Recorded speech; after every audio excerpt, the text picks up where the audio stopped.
All right, we're all set. All right, Shalom. First and foremost, we want to give all praises, honor, and glory to Yahweh, Ba'asham, Yahweh Shai, Ba'asham, Rakak, Kodash. Double honors to the elders and the apostles of Great Millstone, and peace and blessings to the elect.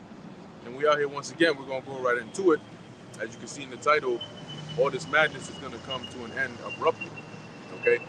And that is, as we're going to start off in the book of Isaiah, because actually, as a matter of fact, let's start with, we're going to hold Isaiah and come back to it later, but let's start with Luke. Is that 17 and like 26, for as it were, in the days of Noah. And then let's jump to Genesis, the 6th chapter, where it talks about the earth, which is continually, just violence was on the face of the earth. And then the Lord sought to destroy it. Because that's what happened during the times of the days of Noah, right? Ultimately, the Lord brought this destruction, all right, the flood, the deluge, as they call it, and it destroyed everything and everyone save Noah and his family. Why? Because the earth was full of violence, the same kind of violence that this age has surpassed. So what do you think is going to happen? And it's going to come abruptly, just like that. You got it. This is Luke chapter 17 and verse 26. And as it was in the days of Noah. What does it actually say in the 25? The first and the second?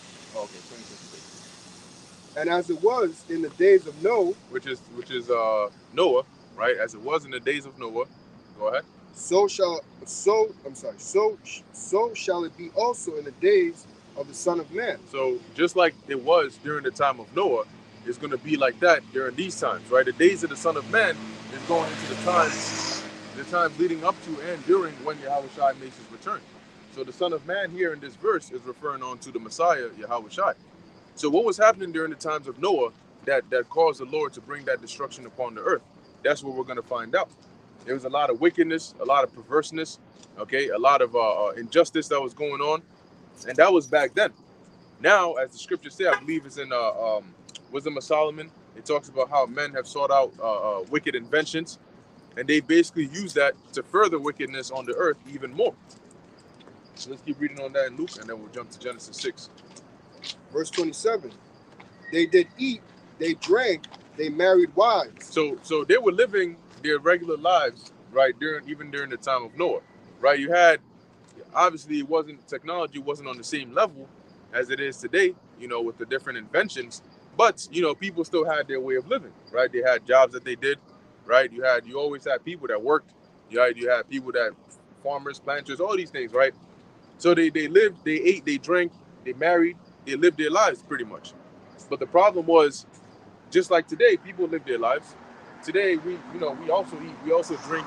You have people that get married and all these things. You live your regular life. But when you look around you, the world is still filled with chaos, still filled with violence, right? Go ahead. Again, verse 27.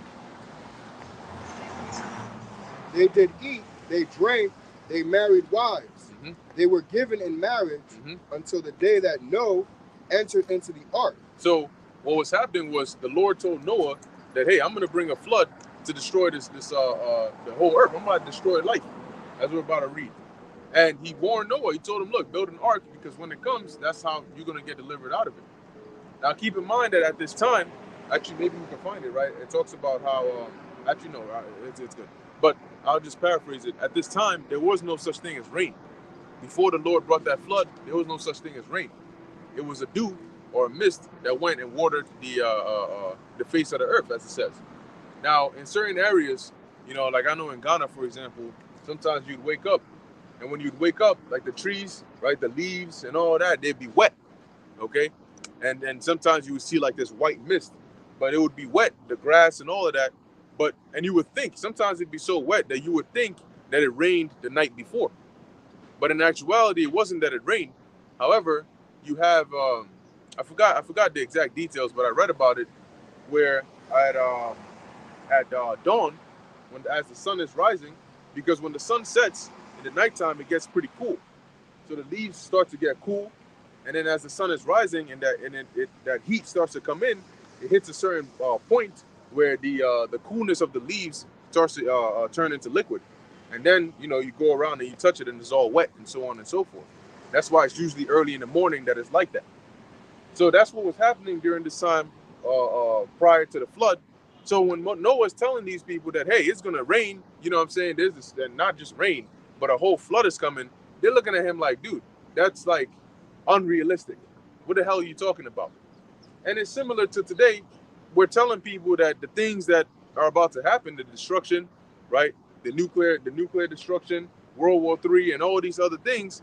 And they're looking at us like, dude, that's kind of crazy, you know, especially when we go into what happens post or during the missiles flying, right? About Yahushua's return. They're like, yeah, you completely bugged out now. But they know the concepts of UFOs are real. So it goes to show you that the Lord has purposely blinded them. Got it. I was also going to say that I believe it's in Sirach, the 36th chapter, where it talks about strange signs or new wonders, if I'm not mistaken. And pretty much, you know, like the brother was saying, during the time of Noah, you know, the concept of rain, you know, rain coming from the sky, that's strange. That's a strange concept. Like, what you mean rain is going to fall from the sky? But eventually it did. And the same thing to these people, like a strange concept as UFOs are going to be in the sky. You mean to tell me missiles are going to drop? You know, apparitions, all these things are very strange to people because, you know, pretty much people have never seen this type of stuff before. So it's like when it happens, it's going to be like, yo, what the hell is going on? Like, we have never seen something like this before. I'm not going to lie, baby. You're distracting me. So I want to come. I was talking. What was the I think it's Sirach 36. Sirach 36? I think it talked about so strange or new signs. So they got to be kept at home. But yeah, just to the brother's point, man, and that's why it says in the book of Hebrews, right? That I think it's in the book of Hebrews, but it emphasizes faith, right? The evidence of things not seen, because you know these things that we talk about that we haven't seen before, it's very unrealistic to people because they lack faith, right? They can't see when we talk about the future, man. Especially when it comes to prophecy, you don't see prophecy with your eyes, at least not until it becomes, you know, present day current events, right? You see prophecy through faith, meaning you look at what's going on in the world. You look at what's going on in the world, and you're like, okay, this is what's happening right now, but I can see this happening in the future through what? Through faith. Verse 6. You know, I can see. Matter of fact, I can see, you know, them bringing out the micro CHIP and making it mandatory, though it's not a thing right now. They haven't done it right now, but I can see them doing that through faith. Meaning, looking at current events, I can look through the lens of faith and see what's going to happen in the future. But because these people lack that kind of faith, they look at it as like, nah, I don't see that happening. And you literally hear people say that, I don't see that happening. What was the chapter? Sirach 36. 36 and 6, okay. And that's why, you know, the reward of the saints is going to be great because of the faith that they've had. Bear with me 1 second while I try to pull up this thing in here.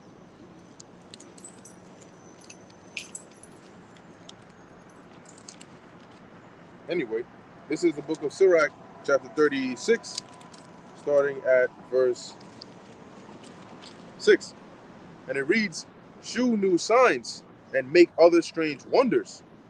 Glorify thy hand and thy right arm, that they may set forth thy wondrous works." Right, so that's those new signs or strange wonders, pretty much going back to during the time of Noah, you know, rain coming down from the sky.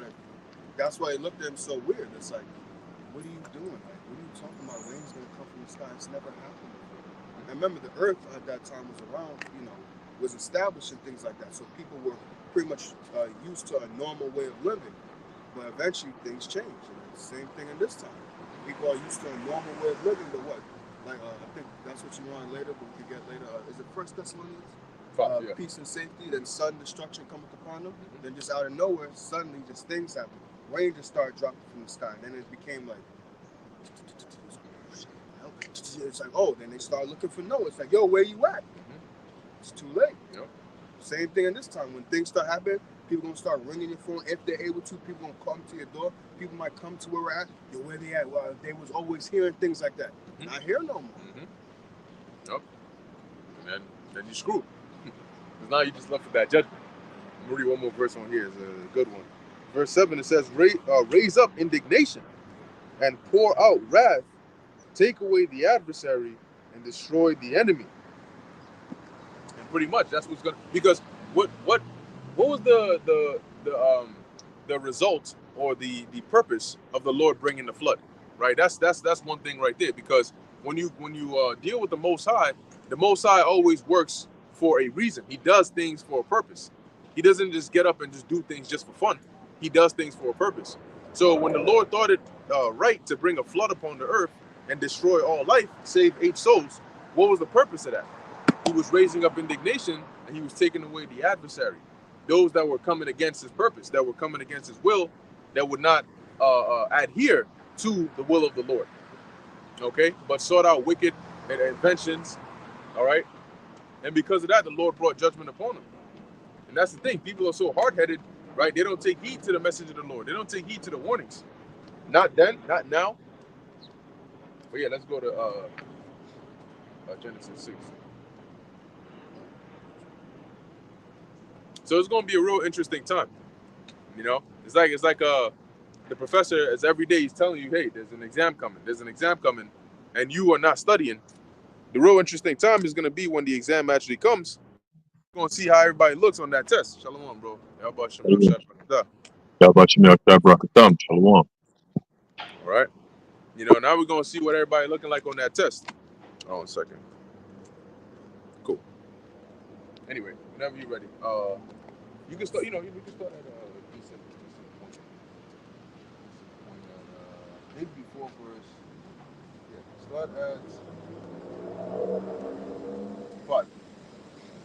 Genesis chapter 6, verse 5.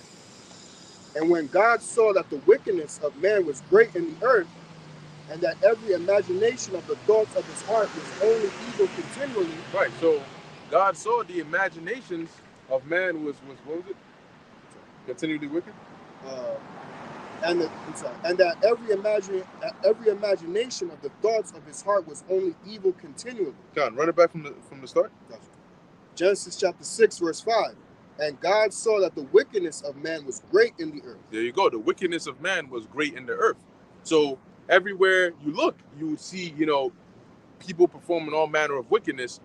The wickedness according to the opposition of the ways of the Lord.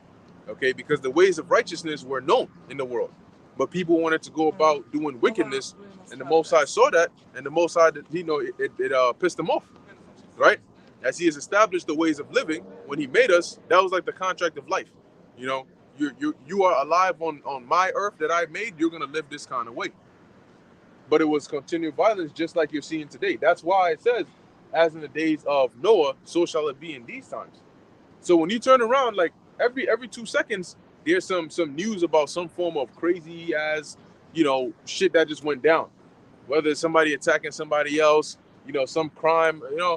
I saw some information yesterday about this mother who's 3-month-old died from a seizure because the mother apparently gave her a back cracking or a back stretching or some shit like that. What the hell is that about? And then the day after, the child got a seizure, and then when the seizure passed, instead of this woman to call the first responders, she went back to sleep because thinking that it's all good. And then when they finally came and they took the baby ended up dying. And then when they interrogated her, they said then she finally admitted that she gave the baby a back cracking. What the hell? She basically on some acupuncture type shit. Once again, what's going on in these people's heads? So what you're seeing now is a lot of people that are unfit to be in the roles that they're in. Okay, you pretty much got a bunch of babies, threw them in adult bodies, and you put them out to go live an adult life, and that's why you have all this chaos going on. And even more so, I did a lesson on this, right?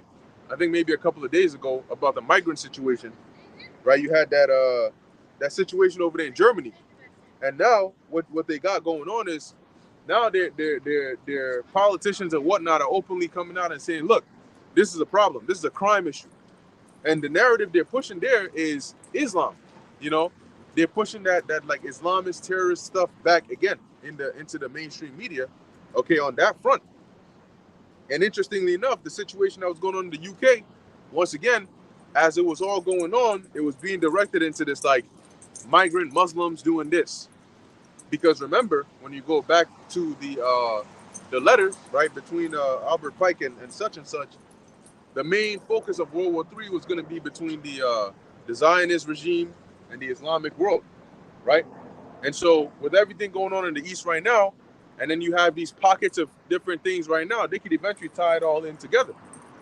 Okay, but long story short, you got places, I think this is in the U.S., where you got these migrant gangs pulling up straight up guns, you know? So they came up in the complex, they pushed out the owners, and then they're in there now collecting the rent. You know what I'm saying? So this is what's going on. Every 2 seconds, everywhere you turn, it's just violence. Violence has become the new norm. Right? Genesis chapter 6, verse 6. And it repented the Lord Yahweh that he had made man on the earth. So meaning that the Lord, when you repent, you regret, right? You regret and you want to undo. You know, like you do something and you're like, damn, I shouldn't have done that. You know, and then you start thinking about, damn, man, why did I even do that? I shouldn't have done that. That's how the Lord felt when he looked on the earth and he saw all this going on. It repented him, you know, that he had made man upon the earth. Like, now, how much of a demon you got to be? It's like being such a badass kid that your parents wish they never had you. That's pretty extreme, right?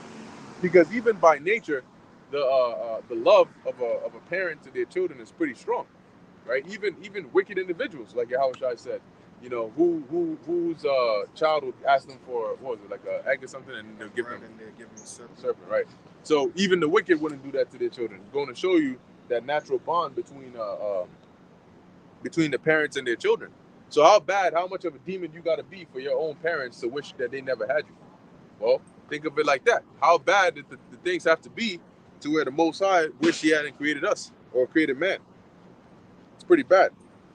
Go ahead. Hey, but that's exactly what's happening now, and that's why the Lord said He's only going to save the elect, because the rest of the nation have become abominable, where there's nothing He can do about it. Right? As in Isaiah. Let me get that real quick. Isaiah, the first chapter. Right? The Lord was asking Israel, why should ye be stricken anymore? Right. Right? Because it's like you shall rebel more and more. Like the more I strike you, the more I beat you to correct you, the worse you get. So I just got to do away with you, and then take out the ones that I can actually work with, and start this thing all over. And that's the whole entire story of the Israelites and their power. Okay, this is the book of Isaiah, chapter 1, start at verse 3. It says, actually no, let's start at verse 2. It says, "Hear, O Israel, O heavens, and give ear, O earth, for the Lord Yahweh hath spoken. I have nourished and brought up children, and they have rebelled against me." Okay, so it started off as a family, okay, with the house of Abraham, house of Isaac, and house of Jacob, and then eventually became a nation. Okay, and the Lord nourished us in the time of Egypt. Right, we went from a small little family of about 70 people, right, and then we became a nation of so many that the Egyptians start to plot and scheme against us because of our population growth. You see? So the Lord said what? Verse 3, it says, "The ox knoweth his owner," right? An ox is an animal in the kin of cattle, okay? And they normally use them for, farming and so on and so forth. When you go out to the east and different parts of the world, all right, they use a lot of like the ox, the big, strong, bullish, they like a bull, you know what I mean? And then they put they use them to plow, you know what I'm saying? The farm and so on and so forth, right? It says the ox knoweth his owner, and the ass his master's crib. Okay, meaning what? His master's stable that he may have him in, so they can go out and be out there in the woods somewhere, whatever the case may be. Right there at the end of the day, in the evening when the sun goes down, they all come back to where they supposed to be at. Okay, it says, "But Israel doth not know, my people doth not consider." Why? That's why we're formerly known as the lost tribes of the house of Israel. Okay, because we're lost. We didn't know our power. We didn't know our name of our power. All right, our identity. Okay, our customs, our nationality, all these things was lost onto us. It was taken away from us. Okay, so it says, verse 4, "Ah, sinful nation," and that's why we became sinful. Okay, "a people laden with iniquity, a seed of evildoers, children that are corrupters. They have forsaken the Lord Yahweh. They have provoked the Holy One of Israel unto anger. They are gone away backward. Okay, so these are all, like as a parent, like you said, as a parent, if your child is known for all these different things, that's gonna bring, it's gonna bring it's gonna bring grievousness to your mind. You know what I'm saying? As a father whose children are uncouth, bro, you always gonna be getting in trouble. You know what I'm saying? The next door neighbor is always calling you. The police is always calling you, come get your kid out of prison. He's been out of jail. He's been arrested again for the 14th time this day. Like, damn, nigga. You know what I'm saying? Like the neighbors is like, they know. Oh, that's so and so's son. Oh, that's an embarrassment. You know what I'm saying? You know what I'm saying? That's so and so's daughter. Oh, that's his daughter. Oh my God! Wow, I can't believe that. You can imagine what kind of upbringing they get, and you know how people talk. You know what I'm saying? And that's grievousness to a man's mind. But we live in a society that encourages that type of shit. You know what I mean? But the Lord has something for that. All right, verse 5, it says, why should you be stricken anymore? You will revolt more and more. The whole head is sick and the whole heart faint. Okay? So no matter what you do from top to bottom, right, the so-called leaders that are put in position to guide Jake and so on and so forth, they're gone. Okay? The adults have become kids, like you said. How you a whole parent, a mother, but yet you talk about you cracking a 3-month-old child back? We're like, who's going to think of some shit like that? Even a child wouldn't even think of some shit like that, even if you give them a toy. You know what I'm saying? They wouldn't even, oh, let me crack the toys back. You know what I'm saying? Like, no, you know? But it goes to show you what kind of people, what kind of degenerate people that are on the face of the earth right now, calling themselves so-called Black, Latinos, Native Americans, who are actually the Israelites. Okay? But yeah, you got it, bro. Yeah, man. That's why, like the title says, all this madness is gonna come to an end abruptly, because you got mad you got madness in Israel, you got madness outside Israel. Real quick, as a matter of fact, when you finish your point, I'm gonna actually find this precept in the Apocrypha and I'll let you know. But you can bring out your point. Yeah, this is just the same precept that the brother brought out, but just a little bit more in the Amplified.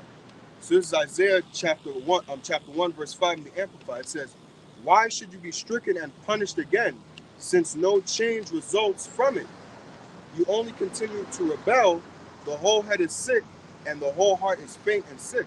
So basically going into that, showing you that when the Heavenly Father brings the judgment, that's supposed to enact a change in our people. Even when the Heavenly Father puts somebody to death in our nation, that's supposed to make our people stop and say, whoa, what's going on here? The Heavenly Father must not be okay with what's going on. Let's, like it says in Joel, let's call a solemn assembly, let's fast, let's, put ashes upon head, let's grieve. But no, Israel just continues to do the same thing over and over. And then, they go out there, they march, they ask for justice, not realizing that this is the Heavenly Father doing this to you because he wants to see a change from you. And because you don't change, the same things continue to happen. Let's get this here. 2nd Ezra chapter 9, verse 30. And just like brother said, man, because you got madness in Israel, you got madness outside of Israel. When I say that, I mean amongst those that know that they're Israelites, and then those that don't know that they're Israelites, right? Or that know but don't believe it.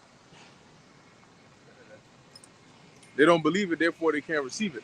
But just like it was in the past, right? But the difference is, in the past, we knew everybody, all Israelites knew they were Israelites for the most part, right? You had even those that were in foreign lands. Those that were in foreign lands, but they knew, right, that they were Israelites. They would be able to come back to the land X, Y, and Z, right, until you had the scattering that went more and more. But the point is, the Lord revived us now, right? Because of the wickedness we were doing back then. He took his face away. He took away his presence. He took away our heritage. And then now he brought it back. And then just as he brought it back, the niggas that corrupted it in the first place rushed right back. So it's that's why the Lord is going to do something different. Now we understand why the Lord has to put those laws, statutes, and commandments within us. Because if he didn't, the cycle would just repeat over again. What would be the point of all the way from Adam up until now? You'd just repeat the same thing again. If the Lord took everybody as they are into the kingdom, guess what?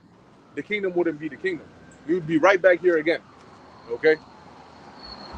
So this time the Lord took measures to ensure that this time is going to be done the right way. You got it, bro. So verse 30, right? Yeah.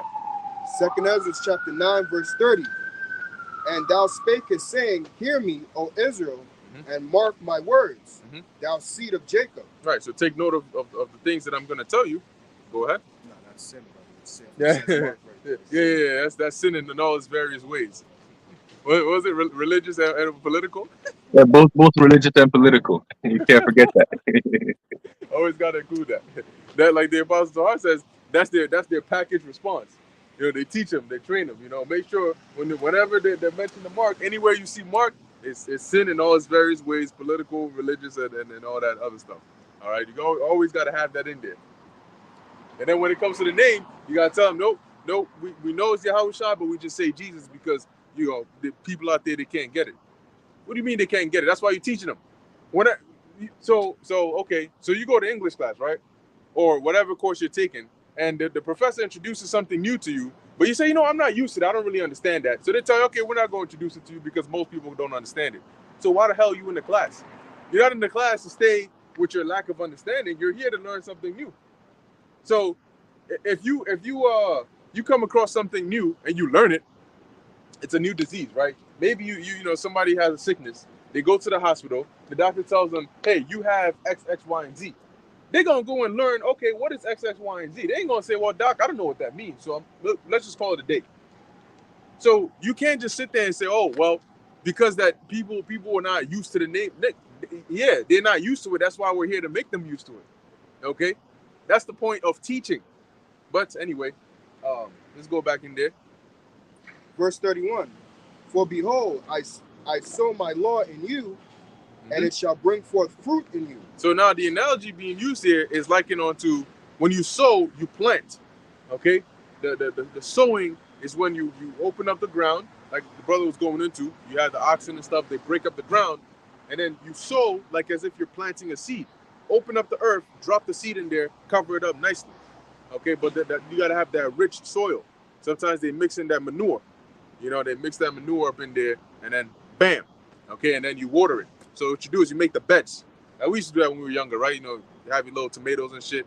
You make the beds, and then you make the little holes. Sometimes you get the little black bag, and you put the sand in there, and then you put that into the earth and all of that.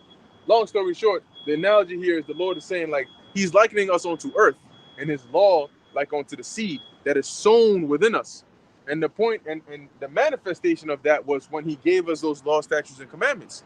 So by us being aware of it in our minds, it's supposed to affect the way we behave. Just like when you plant the seed into the earth, it's supposed to bring fruit.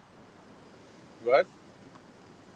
So verse 31 again, for behold, I sow my law in you, and it shall bring forth fruit in you, and ye shall be honored in it forever. Yeah, and so just like when you plant an apple, you plant the apple seed within the earth, and then it grows an apple tree, and then you have the fruits, and then it gets its honor. You know, okay, damn, this is some good ass apples. Where'd you get? Oh, that's that tree that I planted. Oh, beautiful tree. You know, so when you read even in Deuteronomy the 4th chapter, it said that this law would be, our wisdom in the sight of the nations. Okay, so had our fruit not been corrupted, then this would have been our honor, because this is what sets us apart from everybody else. Right? Verse 32. But our fathers, which received the law, kept it not. There you go. Our fathers, which received the law, kept it not. So the original intention of the Lord was to sow his law within us and for it to bear fruit, i.e., we would keep it and we would be that glorious kingdom. And our kingdom would not be translated to another, because we would keep the law, statutes, and commandments perfectly. But our fathers didn't receive it. Go ahead. And observe not thy ordinances, and through the fruit of thy law did not perish. There you go. Read that again. And though the fruit of thy law did not perish, neither could it, for it was thine. Go ahead. Yet they that received it perished, because they kept not the thing that was sown in them. Yeah, so pretty much what Ezra is saying here is the law itself could not perish. The effects of keeping the law would not just disappear. But in this case, those that you planted the law in, they're the ones who perished, because they couldn't keep it. Okay, go ahead. What's that? Is that Hebrews finding fault with them? Yep, we can get that too. Hey, real Exactly, quick, exactly. Go ahead. quick precept. The point that you're making is beautiful because Yahushua mentioned the Heavenly Father as being the husbandman, right? So Israel is the vineyard or the land, right? And the Most High is the husbandman, and He planted His law, right, within His vineyard, right? And when you read John the 15th chapter, I'll read it real quick. Yahushua says, "I am the true vine, and my Father is the husbandman. Every branch in me that beareth not fruit, he taketh away." Right? That's the job of a husbandman. He prunes the trees, right? He unplucks all the extra vegetation that could eventually kill off the actual plants that you want to grow. Right? When you have a garden, you always gotta like dig around the area where the plants is growing at, because sometimes you might have unnecessary grass growing and shit.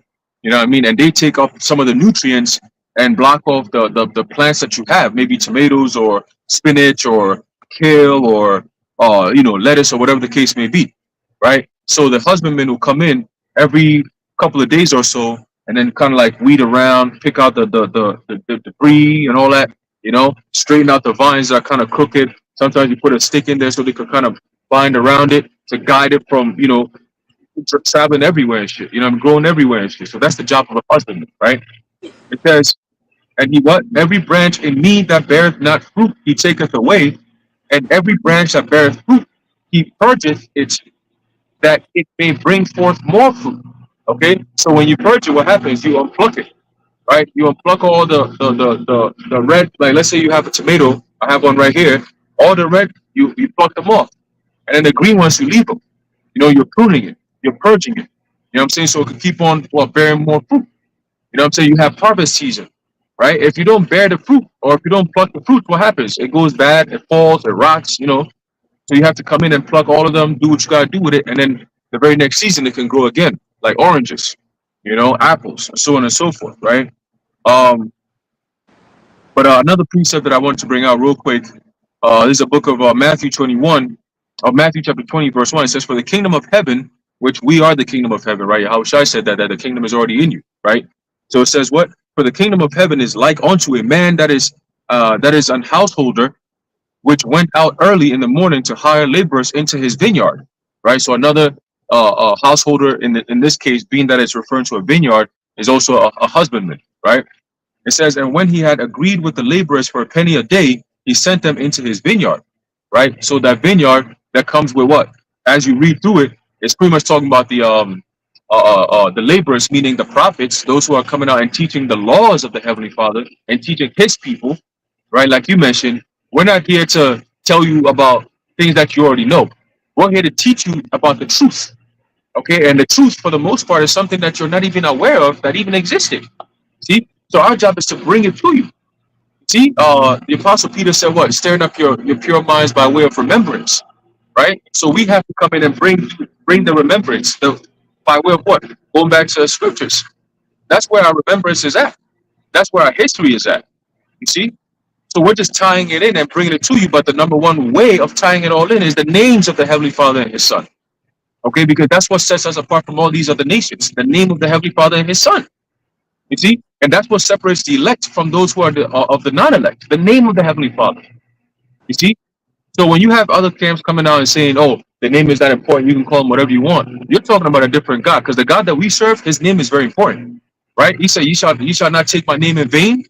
Right? What does that mean? So these other camps, they have a lot to answer for. All right, and they have a whole lot to answer for.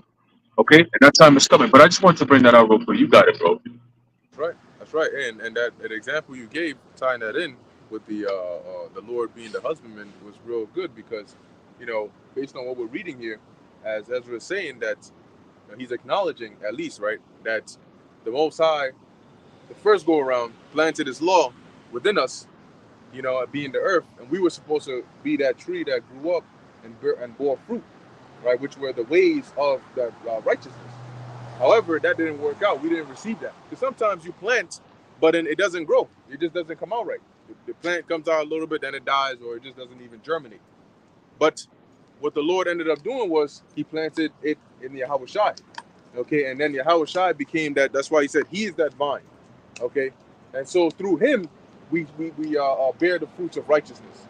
Okay, rather than through the law that was sown within us, he sowed. If you really think about it, he sowed the law in Yahweh Shai, and he kept it perfectly, and he sowed Yahweh Shai in us. Okay, hence we are in that same body. Okay, because Yahweh Shai is the only one who could keep it perfectly, so we grow through him. You know, extend through him like the branches over there. Because if we try to be our own trees, it ain't gonna work. And that's why he is the foundation. All right. So in this case, we're not our own trees. We're really branches on Yahweh Shai's tree. And because he's the good vine, guess what? He ain't gonna be cut.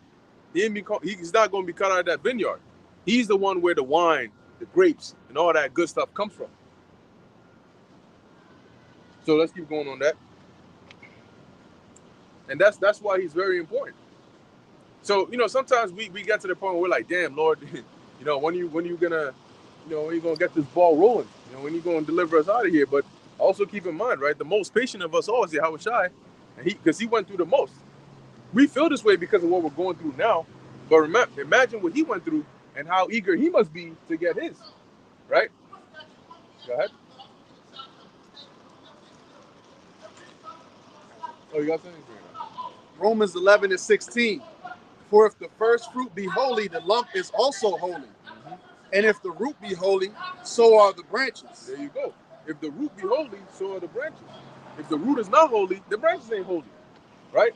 So that's why the Lord decided that the root would be Yahweh Shai, because he is the perfect one. He's the one. He's the only one, in fact, that could make all the branches holy. Okay. Because that's why he said, I have planted thee a noble vine. How hast thou become this degenerate plant? There's more than that? Yeah, speaking of degenerate, yep. The whole neighborhood got to know you, man. Exactly. That was it. All right. Let's go back on here. Try that when the martial law troops come on. See what happens. Right. 2nd Ezra chapter 9. Mow your ass down quick. As a matter of fact, Salakia, I saw a video that Apostle Tahar put up. He was like, this is what martial law looks like and it's going to come back. And he was showing that. I think I remember that time. You had the troops. You had I think it was the military vehicles going through the street. And then you had the troops, going down, yelling at people to get back inside their house. And you're looking at it, you're like, yo, freaking people are so like, I don't get how their brain works. So they're telling your ass, go back inside, and then the chick is still standing outside recording until they shot the freaking the smoke thing up onto her damn front door before she want to tell the kids, okay, come, run inside. Oh my gosh, I can't believe you did that. You idiot. What do you think he was telling you the whole entire time? But see, soon enough, when it gets to the point where they start just laying you down with actual lethal bullets, then people are going to learn. It's like when you see danger and you stand there and admire it. Like you would know, right? When you're like in any kind of like boxing or fight, and they tell you don't admire your work. You know what I'm saying? Don't like throw these punches and then you ain't got no defenses. You just looking at your work, seeing how beautiful those punches were. They're gonna get your ass because you in the presence of danger. Immediately you gotta get out of there. So when you see danger, it's not time for you to look in and act stupid. That's how these people behave. They claim to be the smartest people, but they act so stupid in the face of danger. Here it is, the person got power over you, and for some reason, they're in a merciful state to where they give you a chance to escape, and your dumb ass gonna stand there. Like a gazelle that sees a lion coming, and you just standing there. What's up, nigga? I know you gonna be able to tear me up, but what's up? What's up with you? Even animals know better. The minute they hear the sound, if you ever watch them documentaries, they be like, yeah. They're alert. They're like, okay. And the minute they see, go on. They're not standing there like you said. Oh shit, the lion's right there. No, they out. Hey, the ox know if it's owner and the ass smashes crib. Right. Even those dumb animals are more wise than Jake. Mm-hmm. Yeah. Jake courts death. Mm-hmm. There was a video I seen. Just land back real quick. Mm-hmm. There's a video. I think this happened in Brazil. This woman is there with a dude. He's about to kill this bitch, mm-hmm. and she's sitting there. He had the gun, his gun jammed, and she's still sitting there yapping to him. Bro, she had ample time to leave. Ample time. You're not gonna do it. You're too pussy. And then, bro, all of a sudden, he got it. Yeah. bitch had at least a clean minute to at least run, try to get help, something. She's just standing there like he's not gonna do what he's just about to do. My God. So you have an extreme level of pride. That's unk. That's why the Lord gonna humble your ass. That's right. That's why the Lord gonna humble your ass, because you don't think you can get touched. People walk around this earth like they are immortal. Like they got the cheat code. You walking around like you Thanos with the Infinity Gauntlet. Who the fuck you think you are? For real. The weaker vessel too. And people on the rest, look, you know how easy it is for somebody to lose their life? Like the human body, yeah, humans are like quote unquote sophisticated creatures. But when it comes to actual like resilience, endurance, because a lot of people don't actually train their body to get strong, it's very easy. It only takes a few pounds of pressure to snap somebody's neck. You know, you see it in the movies, right? The Batman comes behind the guy and then that's it, he's done. Yeah, it's that quick. You step the wrong way, twist your ankle, fall, hit the back of your head on the wrong thing, pavement, you're dead. You know, somebody comes in like 2 seconds, they come up to you with a sharp object. It doesn't even have to be a knife. They could just sharpen the edge of a pencil or something, stab you in the right organ, you're dead. Like, this is how easy it is for you to lose your life. And yeah, and it's game over. You're not going to the lobby to respawn in like 2 seconds. It's not, this ain't the gulag. You ain't going to the gulag, you gotta fight the other dude. No. You're going back up there 3 to 4 generations later, you come back down. But people walk around, like you said, like they're freaking, you know, like in them superhero movies, dude flies through like 10 buildings. You know what I'm saying? Then he comes out, now things are getting interesting. Nigga, what? You just destroyed a whole office building talking about things are getting interesting. A regular human being wouldn't even go through the first concrete. They would meet the wall, and that would be the end of them. Okay? The wall's not going to cave through. You're going to cave through. Hey, but that's Slaki, you got it. My fault, Slaki. I was gonna say, so you gotta move with, how do I even say this? Your immortality gotta be with how you think. All right, not your physicalness. Okay, you gotta use your brain to escape danger and live longer. Don't try to jump into it like a brute. You got it. Yeah, Khan, that's a beautiful point. But you know, the reason why they jump into it like a fruit is because America has desensitized violence, and they've also taken the fear of consequences away from life, right? Because when you go into different countries, they understand consequences. Like, somebody's not going to think that everything is a movie, everything is a game, everything is a prank. There's like real life. You know what I mean? Like, you got, like they're saying in Aurora, Colorado, them gangs is not playing, man. You know what I'm saying? They running into apartments and shit, you know, knocking on doors, like, and they're coming in hot. Like, they're not, one person or 2 people that you could fight off. No, they're coming in like a squad, you know, ready to take over your shit. You know, your family, your daughter, your sons, whoever, your wife, your sisters and shit. They're taking over everything in sight. You know what I mean? So if you're not aware, and if you don't have the Lord on your side to have that knowledge and that acumen, right, you're gonna be effed up, man. You know, if you're not able to call the shots right then and there, like know when to say, yo, stay inside. We're not stepping out right now. Wait. Right. You got people that when they see violence, they want to go out and go check it out. It's like, yo, what's going on? We the type that we don't care what's going on. We know something's going on. Let it happen. It has nothing to do with me. I'll find out after. See what I'm saying? I'm not trying to go there. For what? What am I going to get from that? A straight bullet swing past over my head. Now I got to duck and be like, oh, shit, now this is serious. Nah. You know, there was actually a video I just saw. I was actually going to upload it, but it's a little too much, so I might not even do that. But it's out there in Chicago, and it was like a whole bunch of Jakes, and they were trying to do, like, I guess they were doing a rap video or whatever. And in the midst of doing the rap video, they hear gunshots. So they also start taking their guns out, and then it's just guns blazing. Like, it's like a war zone. Yo, for like a good minute straight, all you hear is gunfire, pop, pop, pop, pop, pop, all over the place. I said, yo. And then once it settled down, you hear, yo, where he at? Where he at? I'm like, they're still going? After a whole minute of just going back and forth? Yo, niggas should be out of there already. Yeah. You know? But this is the norm, man. So to them, it's just like, oh, yeah, it's just another day. You know, they're desensitized to violence. They're desensitized to wickedness. That's a sick society, you know, where consequences stare you in your face and you're just like, yeah, whatever. I'll just go ahead and do it. I got a quick research. This is a book of Proverbs, chapter 19, verse 29. It says, judgments are prepared for scorners and stripes for the back of fools. Okay, so that's a foolish woman, like the example ICR gave about a chick that, yo, somebody pulls a gun on you or a weapon on you. What do? You know, you try to either de-escalate it, or if you've gone past that stage of de-escalation, you got to do fight or flight. You know what I'm saying? At that point, ain't no, oh, haha, it's still a joke. Nigga, he don't look like he's joking, so I'm not joking. You know what I'm saying? Like, that's just how it got to be. You know, but these people don't think like that. Everything is like they think they're in a movie or some shit. Like they think they're celebrities. Like nothing could touch them. Like you were giving examples of how easy it is for the Lord to take your ass out. Like people are very, very fragile, especially this generation. Okay, when you go back into the time of the Greeks, Jake was strong as hell. When you go back into the time of the Romans, Jake was strong as fuck. Compared to now, Jake is still strong now, but not as strong as we were back then. You see? So all that rah rah shit, bro, the Lord's gonna cut that shit quick. All right, a lot of them is hey, it's about to be a wipeout very soon, man. They bring in the troops. Okay, they are bringing in the troops, man. They're not playing, you know. And like you said, the elder Pastor Hall's video that he posted, that was some years ago. I remember that shit. That was years ago. And I seen that shit. I was like, oh shit. And that was a trial run to see how people react. That was a time where niggas should have been taking the streets and saying, yo, you can't be coming to our communities and doing all this drills over here. We're not with that shit. But niggas, hey, nobody cared. They just ran into their houses like the chick. You know, oh my God, chick kids, it's getting serious. Get inside. They're gonna be running a lot of people in very, very soon, man. Been seeing a lot of United States Air Force planes flying around a lot lately, right? I've been seeing military troops at gas stations a lot lately too, right? I've been seeing military trucks around, you know what I mean? Helicopters flying real low, you know what I mean? So it's kind of like, all right, what's up? What's going on? Anyone seeing what's going on here? You know?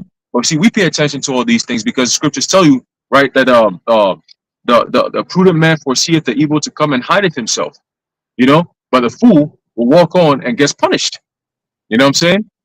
But you got it, bro. Yeah, hey, just like you were saying, I saw a video yesterday on there was like this guy who recorded I think it was like the army or so taking over a hotel in NYC. He when he went there, he saw them at the front. He's like, "Yo, isn't this a public hotel? What y'all doing here?" You know, and then the guy in the uniform was like, they're here at the request of the state." He's like, "The state?" So he comes up in there, he follows them in there, and he's recording. And he's like, you know, usually when you go into a hotel, you got the people at the front who like check you and shit. These guys are on military uniform, and he's recording. He's like, "What the hell's going on here?" Then some chick comes out and she's like, "Oh, you can't be recording in here," and blah blah blah.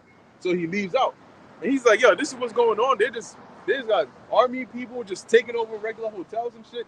So you wonder how it is when some state of emergency gets declared. These people just pop up out of nowhere. Where the fuck did the troops come from? Because they were in them hotels, they were in them areas. They position them in different areas, nice and good. And then the second point, as you were saying, you know, these dudes going back and forth, pop, pop, po, po, yamikum, pit. You know, they doing all of that. And it's all fun and games because a lot of these people don't have aim. So they know that over 1 minute, maybe 2 3 people get shot, unless they're close up. If you ever look at them videos, what they do is, the dude is over there, they'll come up mad close on some mad close, and then pop, and then pop, and then they'll run away and shit. You know, no aim. Now, because of that, they have that comfortability of like, oh, this guy starts firing shots, I got enough time to take out mine and start firing back. When the troops come in there, they're like freaking what's this guy's name? Dead Eye, whatever his name is from Suicide Squad, the guy that Will Smith played. Yeah, that's how them troops are coming in, you know, from long range. And all you see is, you got your little gang, all you see is bodies dropping with every shot. You know, next thing you know, this guy's out, this guy's out, this guy's out. When that happens, they gonna know what true fear is like. They gonna know that when they hear bullets, it ain't the time to try and start taking shit out, because you don't have that time. Snipers on the roof, okay? And these guys are like, they're like, you know, one shot. Boom, boom, boom, boom, boom. That next thing you know, you level. So I mentioned this in the video that I did, which is, this is sort of starting to look like the first purge, where they did the experiments. The regular people weren't giving them enough violence, so they had to send in them agents to come and bring the violence. So now they're like, these American people, yeah, you know, they'll like, you know, get crazy and shit, but they're not getting as crazy as we want. Sending them dudes from them third world countries, sending them agents, sending them in, bring them into the country. And if these people won't do it, let these people do it. Okay? Let them be the ones who come with the guns. Let them be the ones who, when we send troops out in the streets, they're going to fire back. Because that's what they want. They want people to look, fight fire with fire, right? When people are out here protesting, they bring rubber bullets and water cannons. But if people are out here shooting with lethal weapons, then they're justified to bring in troops who are gonna, use deadly fire, because they're gonna say it's either you or them. That's what they want. But the average American citizen ain't gonna do that. So you bring in the migrants who gonna do it, mixed in with agents. Now you got yourself a nice, a nice narrative. So where we at? So yeah, the point is, it's gonna get real out here, and people are not gonna be going about yapping their mouths. No, they're gonna shut it quick. Go ahead. 2 Ezra chapter 9 and verse 33. Yet they that received it perished because they kept not the thing that was sown in them. Right. So you received the law, but you didn't keep it, so you perished because we were, under the law. You faced the penalty of it, and the scriptures tell you that the wages of sin is death. Well, what is sin? The transgression of the law. Go ahead. Verse 34. No. It is a custom. Yes. Yeah, sin is not transgression of the law. Sin is the MOTB. That's it. It's all these various ways, both political and religious. Remember, it's that thing that the white man is gonna put in you, where it's gonna make you think sin and it's gonna make you do sin. All right, that's just. Wherefore it is said, sin is in all its various ways. Nah, you got it, bro. That's it. Go ahead. Because everywhere you see the word mark, now you gotta think of that sin. That's that sin. You got the sin, brother. Hey, that's it. That's what it's about. That's what it's about. Right here. That's what they're gonna come. So the cops pull up on you. You go to the supermarket, and then you're trying to buy something. They gotta check the records and see how much sin you committed. You got sin in all its various ways, political and religious. Yeah, I do. All right, let me scan that for you. You have a good on. You see how stupid this shit is? But somebody actually sat there and thought this is a good idea, and they teach it with confidence. And don't let nobody tell you that it's no microchip, man. Ain't no microchip, man. It's sin in all its various ways, political and religious. Go ahead. Oh man, it's gonna be crazy, man. What I'm excited to see is when the actual device comes out, like full scale. Because guess what? Believe it or not, they're pushing and pushing and pushing. So when the thing actually comes out, I'm very curious to see what's going to happen here. What are you going to do? Are you going to take it? Are you not? Are you going to talk about sin in all its various ways? Because that's what we're going to tell you. Right. Here it is. All hell's breaking loose. You come to us. We're going to hold on. You got to have that sin in all its various ways. Right? Yeah, because you got the DHS, you got the DOD, you got the FBI, you got all these alphabet agencies getting ready to implement this MOTB system in America, and how they're going to be able, the IRS, they're all part of it, right? But yet, I haven't read any documents, I haven't read any articles, I haven't read anything that any of these people in these alphabet agencies are actually mentioning anything about sin, right? At all.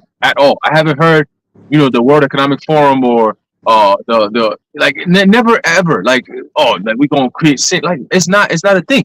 You know what I'm saying? Sin is not a way of controlling them. Esau's looking for control, total control, and trust and believe. You're not going to lie to somebody and tell them, "Hey, listen, sin is how we control you." Right. Nigga, no.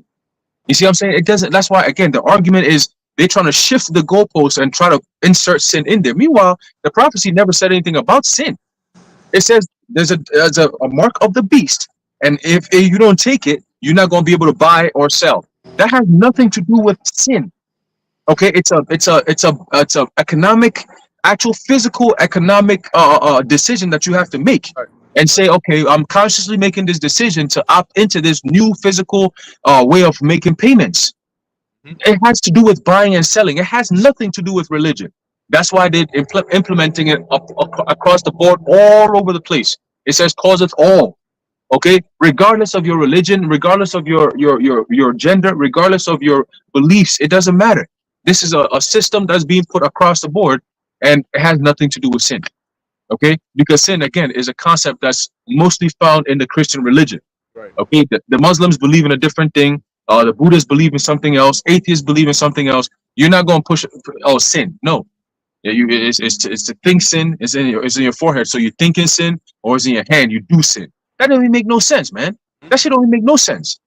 You see what I'm saying? Like, how the fuck are they? So they're gonna put the sin in your brain? Like, how they gonna do it? How they gonna do it? You see, so sin is sin a physical device now that you're gonna put in some like how? Explain that shit, man. Mm-hmm. You see, but they're not gonna do that. They're never gonna do that because they sit at the round table with them Jays and they tell them, hey, say this shit, say that shit, say that shit. No, don't say that. Say this instead. Oh, you were pushing this, push this instead. You know, you're not gonna be $150 million man and you're not sitting at the table with them Jays, man. You're not gonna be a former police officer and not take an oath, man. All right, we know what the NYPD is all about. Okay, the so-called blue code, right? The so-called brotherhood, right? All that shit that they be doing. I wouldn't be surprised. All them, you know, the bishop, you know how he be sometimes he be posing with his hands and doing all those little hand motions and shit. We see you, man. We see you. All right, putting up the devil horns and all that low key. We be seeing it, man. All right, and we've been saying it. The Lord is going to expose them. Okay, whatever decisions, whatever deals, backdoor deals he was making back there, because all that bullshit that be happening in your congregation is because of the leader. Scriptures tell you, the people are as their leader is. So when you have adultery going on, when you have Joy Taylor or whatever that girl's name was that she got murked by one of the members, when you have 22 people who took the jump shot and then they end up passing away, all these different things like death and things that happen that causes death is happening in your congregation. That says a lot about you, the leader, man. Okay, because that means that there's something going on in there that's not right. Okay, and of course it comes out through your doctrine, but also there's things that's being done behind closed doors, man. Okay, and when the Lord starts revealing that, hey, you know what I'm saying? Now it's gonna make sense. Oh, damn, that's why the Lord kept using these men from GMS to keep getting on these guys. Hey, if you listen to these people, move away because the judgment that's coming, you're not gonna want to be a part of it. Okay, it's a reflection, and it's gonna show, man. The Lord's about to expose all that shit. You got adultery in your camps, all kinds of different shit going on. That says something about you, the leader, man. All right, that says something. You doing some fuck shit over there, and the Lord's gonna expose all that. All right, it's all gonna come out. All right, you turn around, you say, "Oh, the men of the Lord are the rapists. They rape little children." All that. Whoever came up with that conjured up stupid ass idea, the Lord's gonna flip that back on you. Because hey, there's probably niggas in there who will actually do shit like that. And the Lord's gonna expose all that. Watch, you got it, bro. No, what's interesting is damn, what was I gonna say? Oh, yeah. So what's interesting is, like you mentioned, right? When like Apostle Hard, like the elders, they'll tell you how back in the old school, there was like Apostle Gabar mentioned this, you know, quite a lot. That in the old school there was like adultery going on because how the women would come, they would dress a certain way, then they would sleep with this guy, sleep with this guy. So what did Apostle Tahar do? He first banned the women, and eventually they shut down the whole thing, right? Then you turn around and then you hear about, okay, there's adultery going on in this congregation, the IOIC. What do? They just put them on blast and then keep everything as is. So you're not stopping it. You're not taking action to. If you put it on blast, people are just going to keep it lower key, okay? But it's not going to actually stop it from happening. So the decision that the Apostle Tahar took was, you know what? Just shut the whole shit down. At this point, then you're not even allowed in here. So then whatever you're doing, it ain't in here. But at least I've done my part to the best that I can to make sure that I squash this shit, because that's not what we're here for. But when you don't care about the actual righteousness, and you more so care about the size of your congregation, all this extra stuff, because how much money would the IUIC lose if they said no women allowed in the schools? You know, how much money would they lose if they said, you know, they stopped all the extra fancy stuff and they just kept it straight to the doctrine? It's like they'd be like a stock that just started to crash, just like that, and they're not willing to do that, you know. But anyway, go back to where we're at.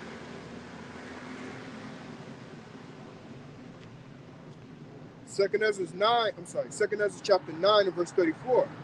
And lo, it is a custom when the ground had received seed, or the sea a ship, or any vessel meat or drink, that being perished, wherein it was sown or cast into, that the thing also which was sown or cast therein, or received, doth perish. Right. So read that again, but slow. Gotcha. And lo, verse 34. And lo, it is a custom. Mm-hmm. When the ground has received seed. So basically he's saying this is the status quo, right? We know this is how things work. When the ground has received seed, so if you plant something into the earth, right, or the sea a ship, or you put a ship on the sea, right? You're going somewhere, or any vessel meat or drink. So you either pour water into this vase, or you put this food into this bowl. Go ahead. That being perished, wherein it was sown or cast into. That being perished, wherein it was sown or cast into. So the body In this case, either the ground or the ocean or the actual vessel. If any of those things get destroyed, go ahead. Verse 35. That thing also which was sown or cast therein or received doth perish. Right. So if the vessel perishes, whatever was put in there is going to perish. Right? If you're in a car driving somewhere and that car blows up, guess what? You're blown up. You're in a plane flying somewhere, the plane crashes, you're dead. If you plant something in the earth and there's an earthquake or a tsunami or some crazy natural disaster, your seed is not going to grow. If there's a ship on the ocean and something happens in the ocean, the ship is done. If you put water inside of this vase, or you put food inside this vase, and it gets caught in a house and there's a fire, the thing is destroyed. So the point Ezra is making here is customary that when you put something into a vessel or into some outer thing, if the thing that is put into is destroyed, then the thing that's in there is also destroyed. If a baby's in the mom's stomach and the mom dies, guess what happens to the baby? Dead. Go ahead. Continuing, and remaineth not with us, but with us it had not happened so. So he's saying, so the thing perishes and doesn't remain, but with us, with our case, is different. Because in our case, we were the vessel, but the law that you saw within us was the thing that was sown. However, when we, the vessel, perished, the law didn't. Go ahead. Verse 36, for we that received the law perished by sin, and our heart also which received it. So we perished, meaning that the Lord put that law, we made that agreement. This is how you're going to live from now on. You know, this is how we're going to live from now on. But by deviating from that, we ended up perishing. But guess what? The law stayed the same. And that's why, like you quoted earlier, in the book of Hebrews, it says, for finding fault with them. The problem wasn't with the law. The problem was with us. Go ahead. Verse 37, notwithstanding, the law perisheth not, but remaineth in his force. So the law is still effective as ever, even though we, the vessels that it was planted within, perish. Okay? And that's why the Lord said, okay, so I see what the problem is. The problem, and this is just like basic problem solving skills. Whenever you have a problem, people are so used to immediately just guessing. Oh, I think it's this. Let me try this. Oh, I think it's that. Let's try this. Oh, let's try this. Just because it's the first thing that popped into their heads. That's the wrong way to go about it. The first thing you're supposed to do is to assess find out what the actual problem is. When you hear a car, your weird ass sound in your car, find out what the exact problem that's causing that is. And then you can actually implement a solution. You don't just throw solutions at it, hoping that something sticks to the wall. You're wasting time, effort, and money. Is the iPhone or is it Android? Oh yeah, probably. All right. No, I don't need that. But you can keep going on that.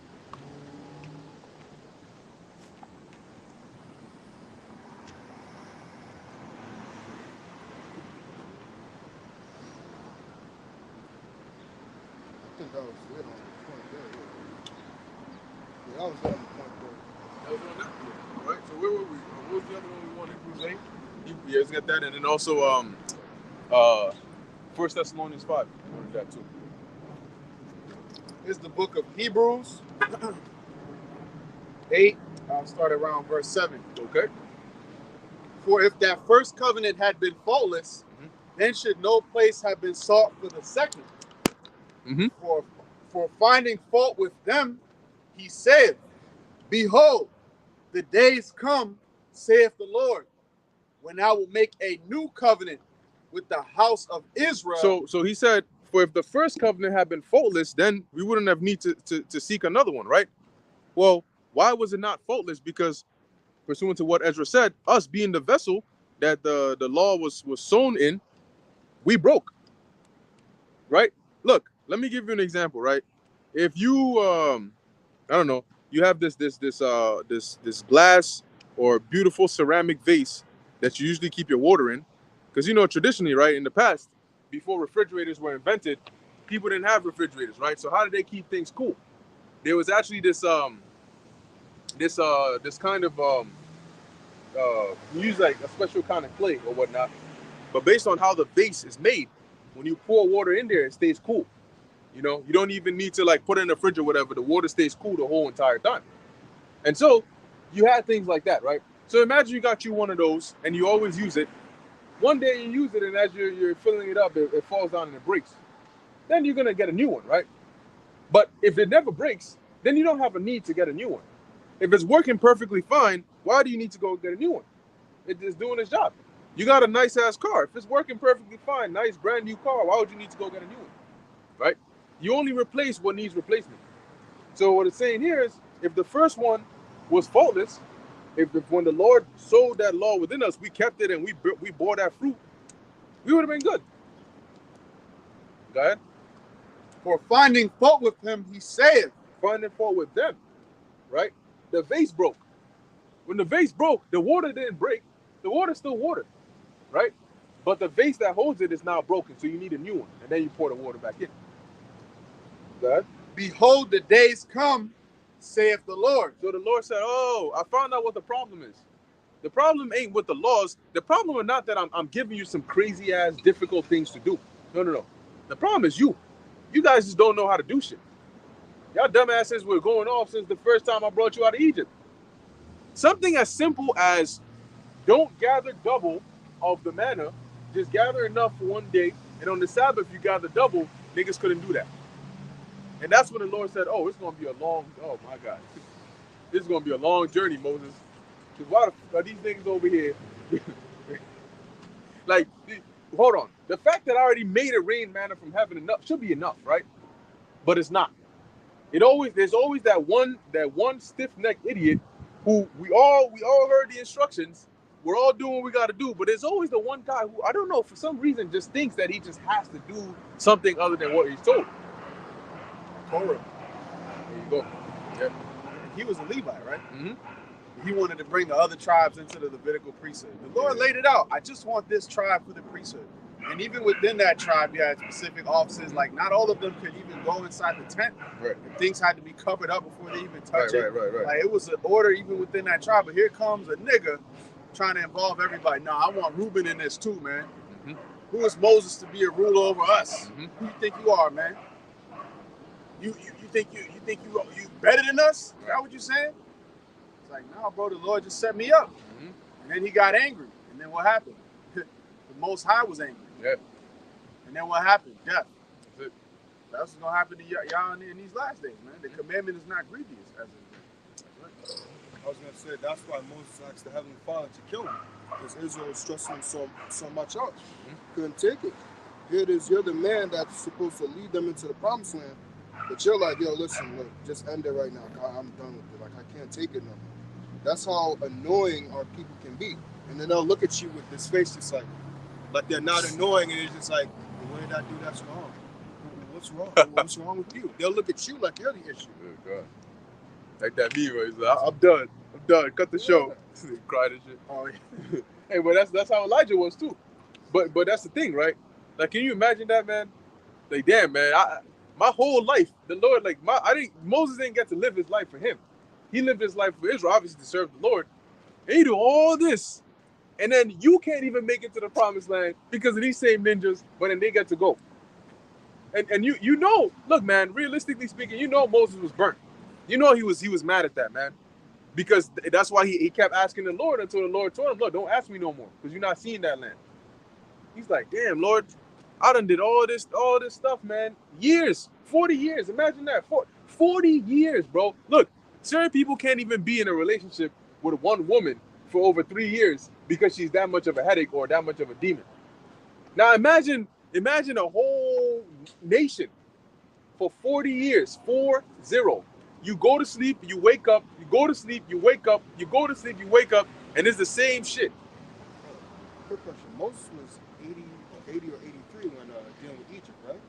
Yeah, I think he might have been 80 and then Aaron was like 83 or something like that. So that means he was 100 and something. Yeah, he was much older. Yep. Oh, but the scriptures say that in the book of Deuteronomy that he still had like the strength of his youth. Pretty much like he didn't really like physically get all old and decrepit and shit. Though in age he was, but he was still like a young man. So the moment he died. Yeah, so the moment he died, yep. Yeah. That's crazy. But yeah, imagine that. All right, precept. 1 Kings 19:4. But he himself went a day's journey into the wilderness dealing with Elijah, Mm-hmm. and came and sat down under a juniper tree. Mm-hmm. And he requested for himself that he might die, Mm. and said, "It is enough. Now, O Yahweh, take away my life, Shit. for I am not better than my fathers." Look at that. Imagine how stressed you got to be. But then again, they were killing all the other prophets. You know, and he's like, oh, I'm running for my life. I'm tired. You know, I'm tired. These people that, why am I like, what good am I to them? They want to kill me. So Lord, I'm tired of running, man. Just end it. Because this is just like too much. And this is after he did the miracle with the fire bringing it down on the Yeah. wet wood, like all of that. They still ain't You this. think they're gonna repent, and they coming for your life still. Yep. Kill the prophets of Baal. You did. I laid it all on the table, and it wasn't enough. Nope. That's how he felt. So I can imagine another one, how he felt Ezra after leaving, I believe, the Persians. And then immediately, I forgot what it is, but Jake did something else, and it was like, No, when he came, he found out they were like marrying the heathen women and all of that. and it's like, I think he said, like, how can I go turn to the Lord? Like, Yep. how am I supposed to look him now after he just got us out Mm-hmm. of a situation? You guys did this, and now it's like, I'm supposed to now go pray to him for forgiveness. It's like, how do you, like what words do you find? Like, imagine him in that situation. He's just like, Yeah. what do I even say? Like, I don't even know what to say to y'all, because like you're just astonished, and then it's like, you know, in the back, it's like the Lord is like that. I don't know if you seen that meme, like the Undertaker, where he's standing behind the dude looking at him like this, and it's like, I can't even turn back and pray to him, because it's like, what do I say after this? Right. We just got out of this situation. We just got out of the issue, and it's like, you guys now are putting us back into this. Mm-hmm. Imagine getting somebody out of prison. They did some dumbass shit. Yeah, exactly. And you just like some pretty wild shit. You just sweat your ass off. And you finally got him out, and the nigga takes 2 steps out, and you're still talking to police officers, thanking them, and then you turn around and he's like, "Oh, help!" Dude just stabbed somebody right outside the precinct after you just got him out, and you just like, man, just lock his ass back up, man. I don't even know what to say at this point, because like you said, like how do you even at this point, you know, Find even the words. say anything? Yeah, it's so embarrassingly humbling. And Ezra's just like, damn, bro, because it's hard when it's not even you. You're trying to do it for somebody else, and yet they're just like, it's like, what do you do with people like this, man? Anyway, where we at? Hebrews 8:8. That's right. Again, for finding fault with them, he saith, "Behold, the days come, saith the Lord, Mhm. when I will make a new covenant with the house of Israel and with the house of Judah." So now the Lord says, you know what?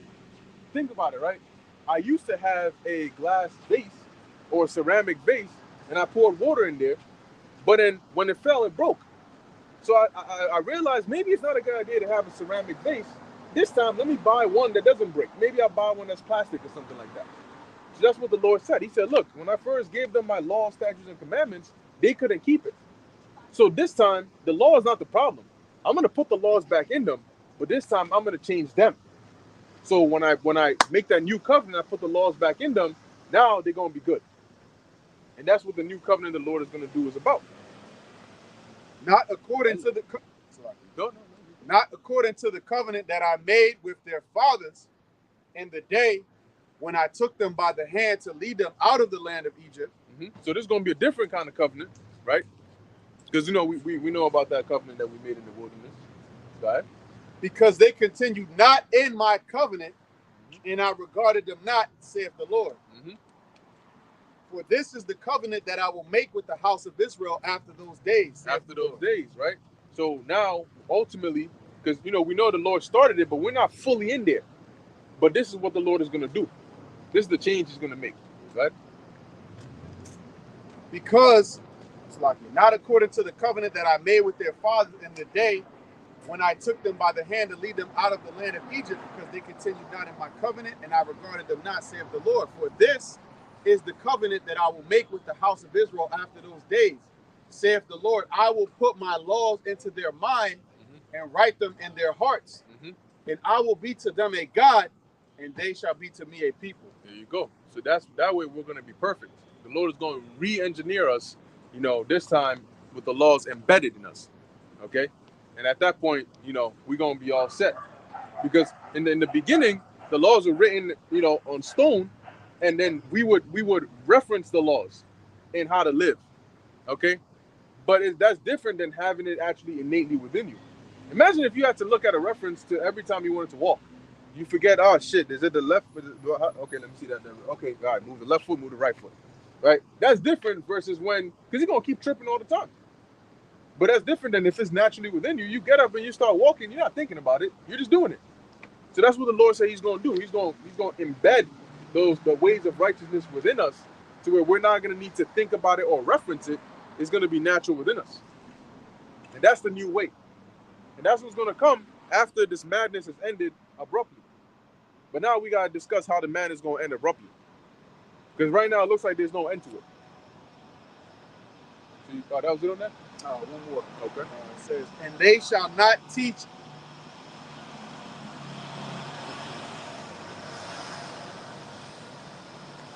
And they shall not teach every man his neighbor and every man his brother, saying, know the Lord. For all shall know me from the least to the greatest. Right. So we're not going to need to teach them, you know, oh, you know, this. The Lord's name is not Jesus.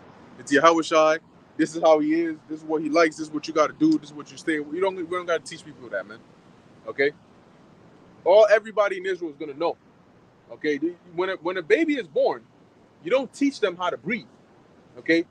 They naturally, it's a natural part of them. They come out and nobody taught a baby how to cry. You know, all right, now you're supposed to here, try it. Then the baby starts crying. Oh shit, that's pretty cool. You don't teach a baby how to do those things, right? So naturally, they're gonna know. And also, there are certain innate laws that you don't really have to teach people. Murder, right? Murder, for example, is something that naturally, like the Apostle Paul mentioned about the Gentiles who have not the law are a law unto themselves. Meaning there's certain things that your conscience within you already tells you, all right, this is off. You shouldn't do this. Yeah, you know, and when you do it, or you accidentally, you know, are in a case like that, why do you think it is that there's such a big deal about somebody's first kill? Even in the military. When the first time somebody kills somebody, I don't know, but I haven't done that. But the first time somebody kills somebody, they always remember it. Yo, that shit was crazy, man. Like, I couldn't sleep, man. I kept seeing the person's face whenever I closed my eyes. You know, man, that shit ain't easy, bro. It's not like something that you just get up and do, man. Because naturally, you know that you're not supposed to be, you know, especially if it's murder. Fuck that. You know you ain't supposed to be doing that. Nah, you saying that just made me think, like, what kind of mindset was Cain in to then kill his brother and just, then the Lord questioned me, like, am I my brother's keeper? Yeah, what kind of mindset? Like, you just had to be like, okay, took him out, that's it. Probably put the body somewhere, just left it wherever. And that's it, just moved on. Like, what type of mindset? Because like you mentioned, the average person that can't sleep, but when you read it, it seems like he was just fine. Yeah, they can't lose sleep. And his descendants used to sing about it. I've slain a man to my wound. Right? This is what we do. Damn, bro. Original gangsters. Right. Edomites. Well, going back to Cain, you know. Drill music. Yep. And then dudes rap that today. But there you go. Because today, that's what people rap about. Back then, that was like the ancient version of how they did it. But now that's what they rap about. You know what I'm saying? You got the blicky. You know what I'm saying? Timmy Turner looking for a burner. Kill everybody walking. You know? Right foot creep. You know, pull up on it. I'm like, yo, is that all you guys think about? Any new so-called rapper, and they throw that little prefix Lil. You know? Lil this, Lil that, Lil this, Lil that. And that's all they sing about. The same hand motions, the same movements. They come up in there and they're always doing that. Yeah. You know what I'm saying? Like, bro, what the fuck? What is that shit, bro? You don't get tired of just repeating the same dumbass shit, man. But that's all they sing about. You know? I smoke the weed, I count the money, you know what I'm saying? I took this guy's girl, then I passed it to the clique. Why? Sing about something right, man. Sing about fixing the car, bro. You know, give people tutorials about that. I lay under the car, unloose that shit. I'm gonna show you how to change that oil real quick. You know, like be productive. You know what I'm saying? But Jake always on some dumb shit, bro. Yeah, anyway. Ye are of your father the devil. As it is written, ye are of your father the devil. So you're gonna do the same things he's doing. The same way Cain was a murderer, you're gonna love to be a murderer. I don't know. The same way you know, Cain had no real care about the consequence, even though Jake do have more of a conscience when they do these things. But still, a lot of these Jakes, man, they just go out and you know niggas can't aim, so they just let it ring off. Bop, bop, bop, bop. They didn't kill the whole family except the nigga they was aiming for. Right. You know? Jake can't shoot for shit, most of them. You know, unless they're like trained in the military and shit. Yeah, take them to them Arab parties. And they'll show you how it's done. Yeah. They with their eyes closed and shit, doing that squat up and down and shit, firing that. Dude goes up, hey, yo, bro, calm down with that, man. Right. You know? But yeah, they do that shit with their eyes closed. Ecclesiastes 10:16. Woe to thee, O land, when thy king is a child, and thy princes eat in the morning. Esau is a child, man. Yep. Because children don't have a sense of consequence. You have to teach them that. You have to teach them, yo, if you do this, you're in danger right now. Don't do this shit. And I'm telling you for your own good. Oh, I don't understand, Daddy. Why? Well, just believe me now. And as time goes on, it'll make sense. But Esau, you know, woe to thee, O land, when thy king is a child. That's why Babylon the Great, America, is going to be burnt. Because your king is a child. He has a very childlike, immature mindset. You know? Esau doesn't think about the consequences. They just have their science and their bullshit. You know? That's why they would open up a certain portal. Oh, well, what if demons come out of it? What's the consequence to us? Because he has a reckless abandon. He has a sense of like, all right, I'm gonna die anyways, and my kingdom's out, so hey, I might as well take as many souls down as I can with me. And you simple Jakes, you go for it every time, man. You follow this man, you follow his science, scientifically. You got Jakes like Neil deGrasse Tyson. You come out here and explain Esau's science and bullshit, and talk about how the earth is millions of years old, but you don't even know. You know, Esau don't even know what happened. He lies about shit that happened 100 years ago, less. But you want to tell, I got to believe him about what happened 1,000,000 years ago? Right. This man can't even make the earth so that it's not polluted. And he's running everything and he has trillions of dollars and he can't even do that. But yeah, we're supposed to trust him. You know, this rat was around. It was actually gigantic. And 6 million years ago, man used to have to fight against him. Like, bro, you don't know what you're talking about. But that's what happens when a child is ruling. And that's why this land is doomed. Father of lies. Yeah, like this guy, Nero. Nero, first off, Rome was lucky that they had this guy, Seneca. Because Seneca was, he was like almost like a tutor to Nero. And you know, he usually kept Nero at bay whenever he would like start wilding out or start having those wild ass ideas. And then until Nero got tired of it, you know, and then he just like, you know, went rampant. And that's when he started like forcing people to come there. I think they said even like pregnant women had to give birth in the audience because he would force everybody to come and listen to him, you know, sing or hold some festival, whether you wanted to or not. You know, like this guy was seriously mental, man. And y'all better hope and pray that that's not Trump, because if that's him and he comes back, he comes back in office, you're gonna see Nero unleashed, okay? And then this guy too, Caligula. The reason they ended up assassinating his ass was because the dude was wilding out. You know, they were like, yo, this guy's bugged the hell out, trying to make a horse a consul.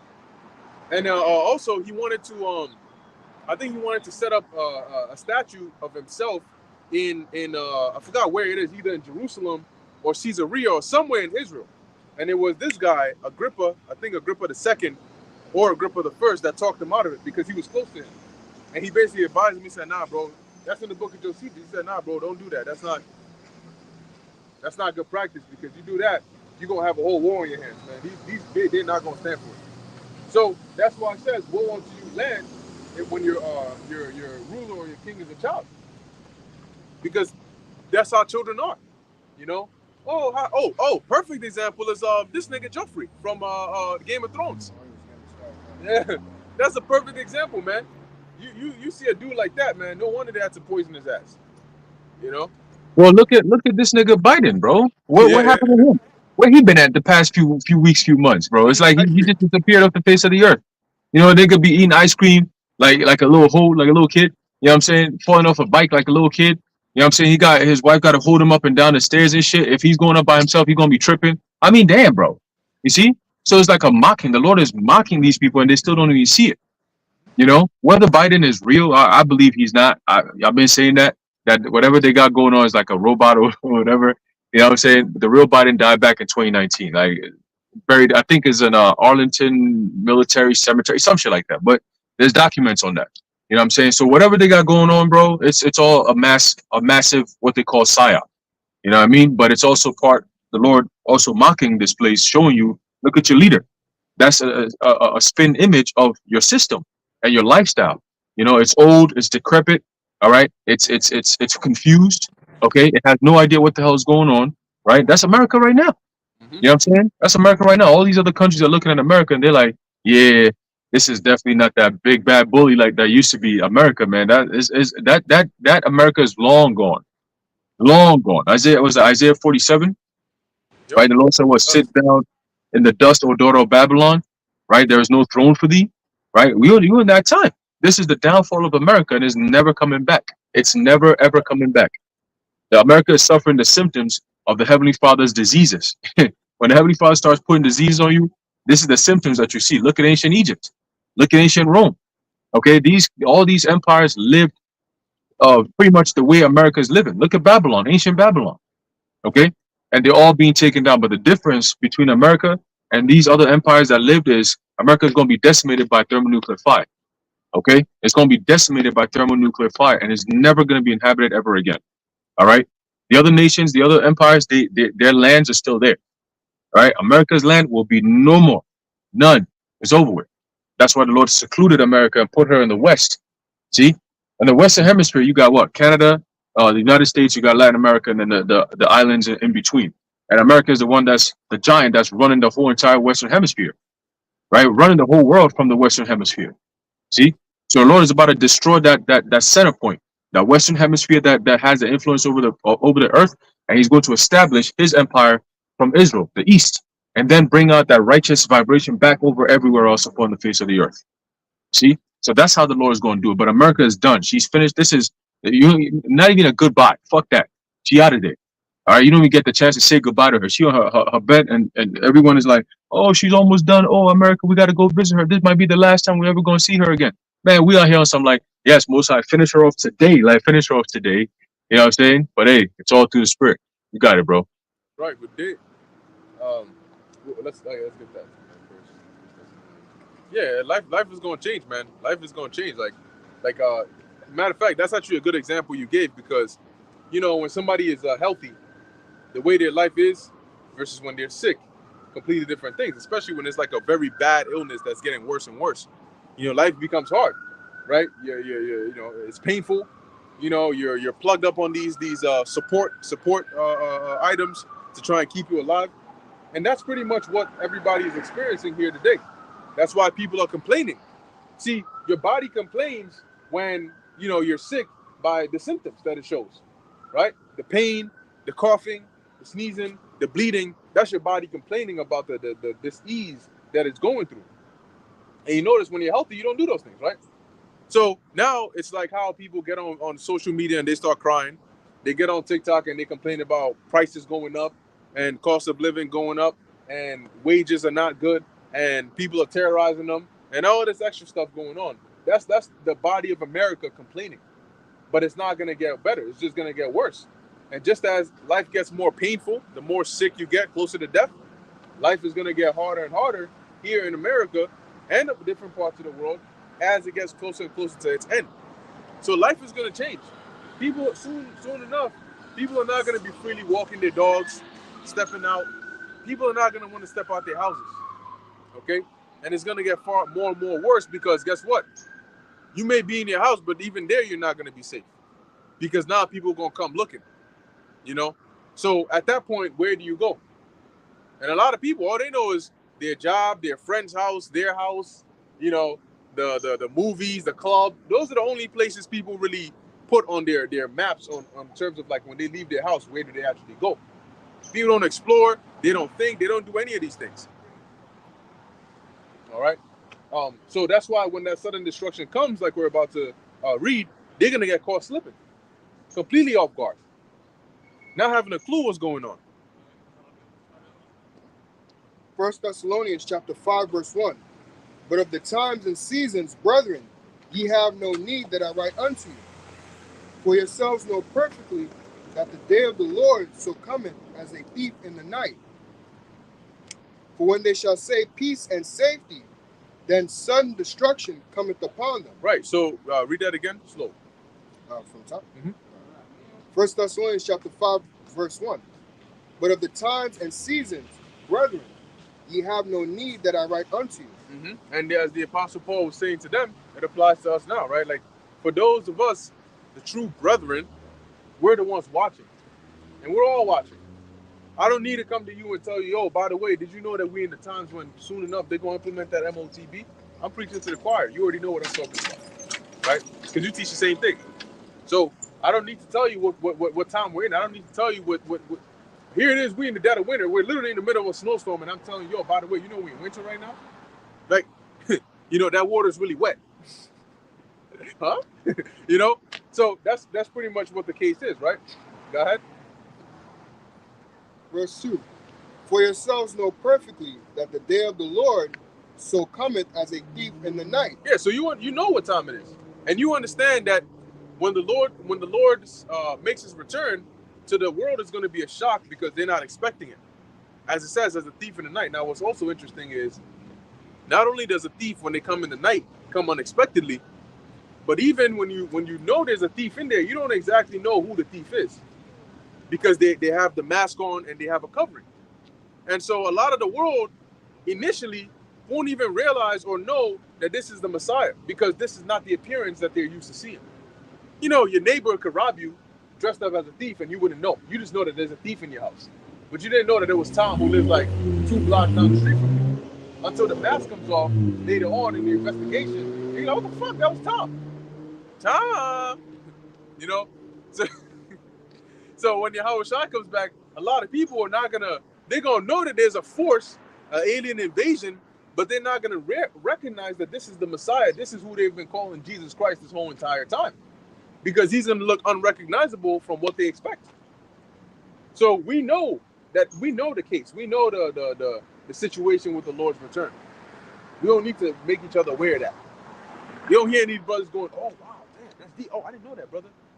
Because we already know. Go on. Oh, you got that? Yeah, I had a precept to add to that. Yes, sir. Luke 12 and 35. Let your loins be girded about and your lights burning. Which the light is likened unto the knowledge, meaning keep teaching us, stay in the doctrine. That's right. And ye yourselves like unto men that wait for their Lord, when he will return from the wedding, that when he cometh and knocketh, they may open unto him immediately. Blessed are those servants whom the Lord, when he cometh, shall find watching. Verily I say unto you that he shall gird himself and make them to sit down to meat, and will come forth and serve them, which is what? The kingdom. So blessed are those servants that when the Lord returns, they're watching. So doing exactly what we're doing. From the apostles on down, what are we doing? We go into news stories, articles. We get excited about these type of things. This is really what we live for. If it wasn't for this, we would have no purpose. You know, we would just be out here wandering, you know. A wandering star, man. Have nowhere, no direction, no nothing. Depressed. Yo, I heard World War III's, man. Yo, I hope not. I don't know what the fuck's going on. You know, but we know the Lord gave us the knowledge so we can do what? Watch. And it says, and if he shall come in the second watch or come in the third watch and find them so, blessed are those servants. And this know, that if the good man of the house had known what hour the thief would come, he would have watched and not have suffered his house to be broken through. Be ye therefore ready also, for the Son of Man cometh at an hour when ye think not. Yeah, so the Lord is going to return in an hour that's unexpected. And yet at the same time, his servants are expecting it. His servants are watching. So we have to just, and hey, the thing is, it could be sooner than we know. Hey, end of the year, things can pop off and go crazy. You know, look at everything that's happened with the election, everything we've been speaking about through the Spirit. So we have to watch and pay attention to what's going on and stay in the Spirit. stay in the spirit 144. That's it. Hey, well, when you have say your master went away, right, and he's coming back, his servants are obviously going to be the first people to know because they got to make the place ready. They got to know, okay, master's he's going to come back within maybe tomorrow, but he didn't tell you the exact time, so you know he's going to come back tomorrow. So you're making everything ready. Now he could come back, but now that doesn't mean that even if he's somebody known, it doesn't mean that the neighbors or the next city is going to know when he's coming back. Okay, you would because you're his servant, so you're closer to him, and that's why you're preparing. Now, how would the others have an idea? By looking at what you're doing. Yo, they started cleaning up his room. They started making the place all nice. They started ordering things. They started setting things up like there's some event going on. What's happening? And that's what we're doing here by coming out and teaching. So people should really start thinking, hey, these guys weren't always out here. And there wasn't always this many of them. But it looks like there's like more and more of them coming out. They're all coming out doing the same thing, teaching the same thing. Are they preparing for something? Is something going on? Let me go and find out. But a lot of people don't do that because they don't realize the danger of the times that we're living in and the times that we're about to enter into. Go ahead.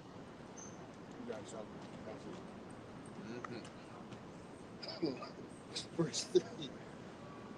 1 Thessalonians chapter 5, verse 3. For when they shall say peace and safety, then sudden destruction cometh upon them. That's right. When they shall say peace and safety, then sudden destruction cometh upon them. So when people start, which they're in there right now, they're in the mindset as though nothing is going to happen. Oh, you know, Trump and Kamala Harris are like going at it, and your current president, nobody knows what's going on with him, but everything is going to be all fine. They're talking about a potential civil war breaking out, depending on which party wins, but everything is going to be all fine. The U.S. is on the brink of joining a war in the East, which is going to affect you because if Russia gets involved, which they will, those missiles are going to fly over here, but everything is going to be all right. That's how people go about living their lives. So they're not actually thinking about the potential dangers of what's about to take place. And that's why when something goes down, it'll happen suddenly. Because the signs are there, but people are not paying attention. You just had the whole CrowdStrike situation where there was the outage of all these different Windows operating system machines. And then people ate it up. Oh, it was just a bug in the code that was of all these years. You mean to tell me that it was just a bug in the code? So software companies don't have test servers. They don't have people that check the code to make sure they don't have AI to make sure they catch these bugs. And then they just happen to release this all around and ship it to all these different operating systems. Come on, man. But people bought it up. But now they see, look how much damage it did. Do people sit down and think, yo, even if it was a bug in the code, what if a time came where it was deliberate? What if this time it affected more than just Windows and it affected Macs and Linux and all of that? Nobody thinks about what could happen in these times. And yet you got people like Klaus Schwab telling you, listen, you know what I'm saying? They're saying, I saw this video, I think it was the actual video from, I forgot the website, but the People's Voice or something, where they were discussing a document about all these millions of people dying in 2025. And the lady's talking about how Klaus Schwab, when she went there and she was like listening to this guy talk, she said that shit was like, it was so weird. It was so like eerie and demonic to where the guy gets excited, then he starts laughing, then he gets very emotional. Then it's almost like he just can't contain himself when he's talking about the actual mass murder of these people. Almost like a long planned accomplishment that he's like so close to accomplishing. You can imagine it's his small chubby face, his little ass hands, you know what I'm saying? Like like he's on the edge of his seat, like he's just excited, you know? And she's there like, yo, nah, I gotta get the hell out of here because this guy is off some shit. You know, then he laughs, then he gets real, you know. Hey. Yo, bro, he's talking about death and destruction. Then he will die. Then he will perish. That's it. Why are you so excited about this, my man? Yeah. So you know it's been in the workings or the making for a long time. And they're like, finally, I can't wait, finally. So you're gonna see it. You know, soon enough, they're gonna execute that plan, which really is the Most High's plan. But soon enough, you're gonna see it. And it's gonna come what? Suddenly. The thing about these sudden things, I got you. The thing about these sudden things is that when it happens, But first off, when you see, oh, breaking news, this just happened, that's like a couple hours after it's already happened. And the reason it's breaking news is because of the effects of what's going on. Then people, oh shit, wait, last night there was a this, like in the movie Leave the World Behind. When the shit actually hit, people were sleeping. So when they woke up, they're like, what the, what? But all that damage is already done. You got it. Isaiah 47:8. Therefore, hear now this, thou that art given the pleasures, that art given the pleasures, that dwellest carelessly, that sayest in thine heart, I am, and none else beside me. Mm-hmm. I shall not sit as a widow, neither shall I know the loss of children. Got it. Yeah, that's the mentality of America. They don't ever think, they dwell carelessly. And the fact that this place is separated by two oceans adds to that carelessness. Yeah. It's like, all right, here all the way over there in the Middle East, I don't give a shit about what's happening over there. America, you need American jobs, you need American made. You know, everything's about America, but you're interconnected with the rest of the world, you idiots. That's it. So guess what? When the time comes, you're going to be drawn into this thing. Because Israel and America is synonymous. The same devils running that whole small hats. Mm-hmm. running the whole show. Mm-hmm. America's the attack dog. Why would America care what's going on with a small country like a state like Israel right now? Right. Because the interest that run America is the same interest that runs that state. Mm-hmm. Yeah, they're pushing that monkey on that nuke. Yep. Reading on, it says, but these two things shall come to thee in a moment, in one day, the loss of children and widowhood. Yeah, that destruction. Yeah. They shall come upon thee in their perfection, for the multitude of thy sorceries and for the great abundance of thine enchantments. Yeah, and that's what's going on. And as a matter of fact, that's the reason why a lot of these individuals can't see what's going on. Because they're under a spell. They're under an enchantment. You know, this whole place is there's a blanket, right? Maybe it's in the chemtrails, maybe it's in the food. But there's a blanket of enchantments upon these people. You know, something that I noticed here about America is addiction. You know, you have a lot of like addiction jobs. Addiction is a very strong thing over here. And it's unusually strong because in other countries, it's not really like that. But over here, anything you do, you try doing it once, try doing it twice, try doing it 3 times, and you're going to see how it gets stuck. Even if it's as simple as a sleeping position. Change the way you sleep. Go to sleep like once or twice in a certain position, and you'll notice you can't go to sleep without doing that. You run late one day and decide that, oh, I never tried this coffee shop before. You know, I'm running late. Let me grab something here real quick. Then the next day, you know, it wasn't too bad. Let me try it again. You're going to come back 2 months later on some, oh, let me just. And next thing you know, even if you have time, you skip breakfast to go and get it over there. So there's definitely something over here that you touch something once, you touch it twice, it becomes hard to stop.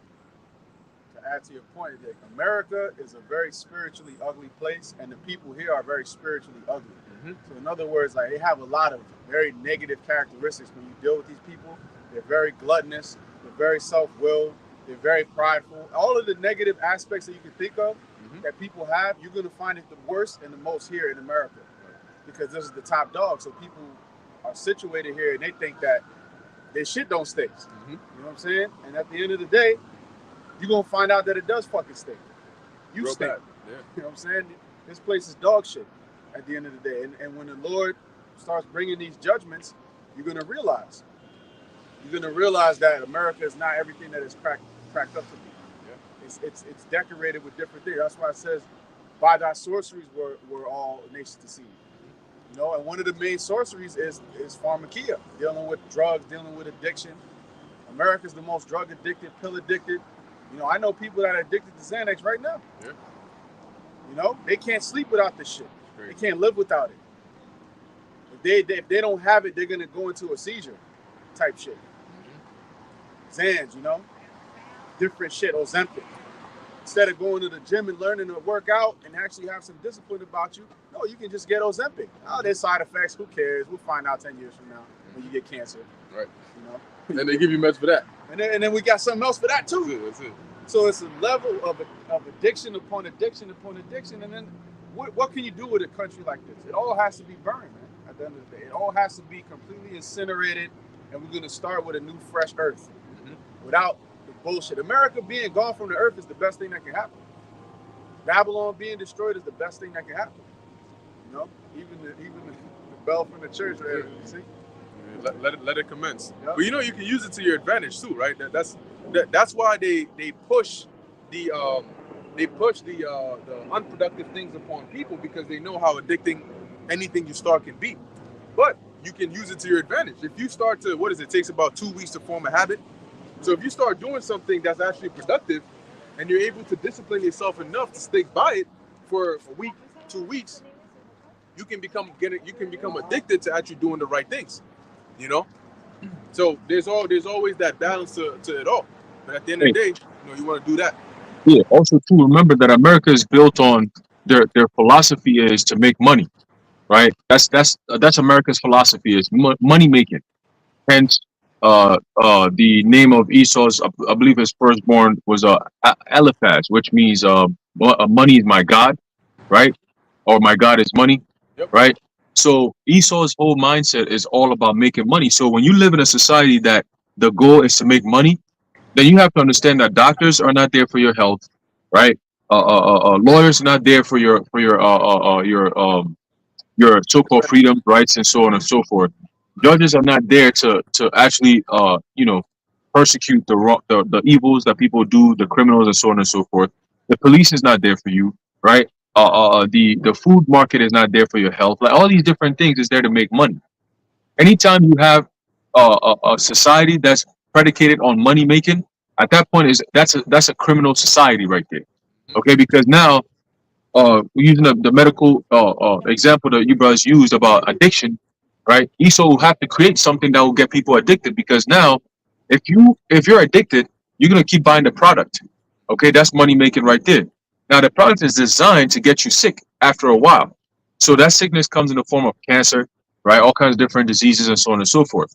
And then you have a different part of Esau's sector that makes medication, or what they call treatment, for those diseases that you get from that addiction that you get, right? Which is money, another level of making money. So now you have a whole system that you got products that are designed to make you sick. You have doctors who are there to push those products on you. And when you get sick, they also have another side of the sphere that can come in and say, hey, promote this drug to them. And that's also another money making scheme. So you here thinking, oh, okay, well, I'm gonna take this and it's gonna stop my cancer. But then, well, the cancer just got worse, so now we have to give you another drug. We're gonna have to put you on a chemo. All these different things is all about making money. Okay, that's why the food industry is so corrupt right now. You got companies that will put lately. You've been having a lot of food getting recalled. Why is that? Because these companies they don't care about people's health.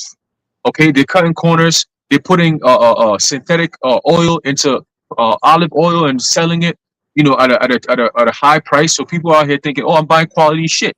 No, nigga, you buying some shit that's made with synthetic, man. You know, and all because what they're trying to maximize their profit. Okay, and when they maximize their profit and get you sick and get you cancer, the cancer company, Pfizer and them, they'll pay them and say, okay, good job. You brought me a lot of patients. You brought me some money. So here's your cut. All right. So that's how they do, man. All these different companies, they all work together. It's all about money making against the people, man.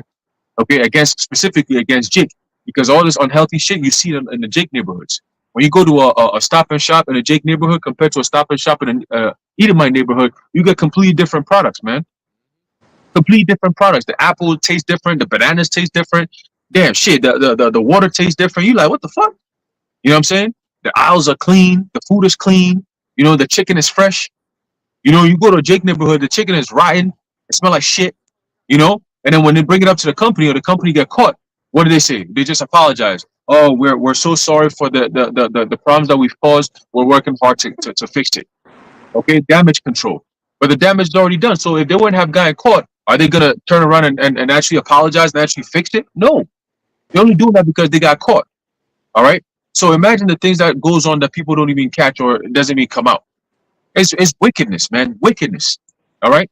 And for those who don't see it and call it out, hey, you part of the problem too, man. You part of the problem. The Lord gonna destroy you too. All right. You got it, bro. Yeah, that's right. That's right. You also looking at Isaiah 65. That's right. And you also, to that point, that's how you know everything is deception. when you look at some of these commercials where they actually commercialize these foods that are not good for you, you notice that there's a good, like McDonald's or whatever it is. For a lot of these, you don't actually see people eating it, right, in the commercial. But they'll stand next to it, they'll bring it close to their face, but then they'll never eat it. Because majority of the actual things they use in a commercial are not even actual. They'll use like for pancake syrup, they'll use like mortar oil, they'll use super glue or just glue to like make it look like it's a certain topping or whatever. When they're doing this like whipped cream and all this extra shit, a lot of the stuff, the products they use are not actual real things. That's why the people in the commercials don't actually eat it. That's also why when you go and buy it, you're saying, why the hell doesn't it look like on the picture? I'm looking at this shit. This shit look like it just defrosted from the fucking, freezer versus what's on the screen. Because what's on the screen is not what they actually make for you.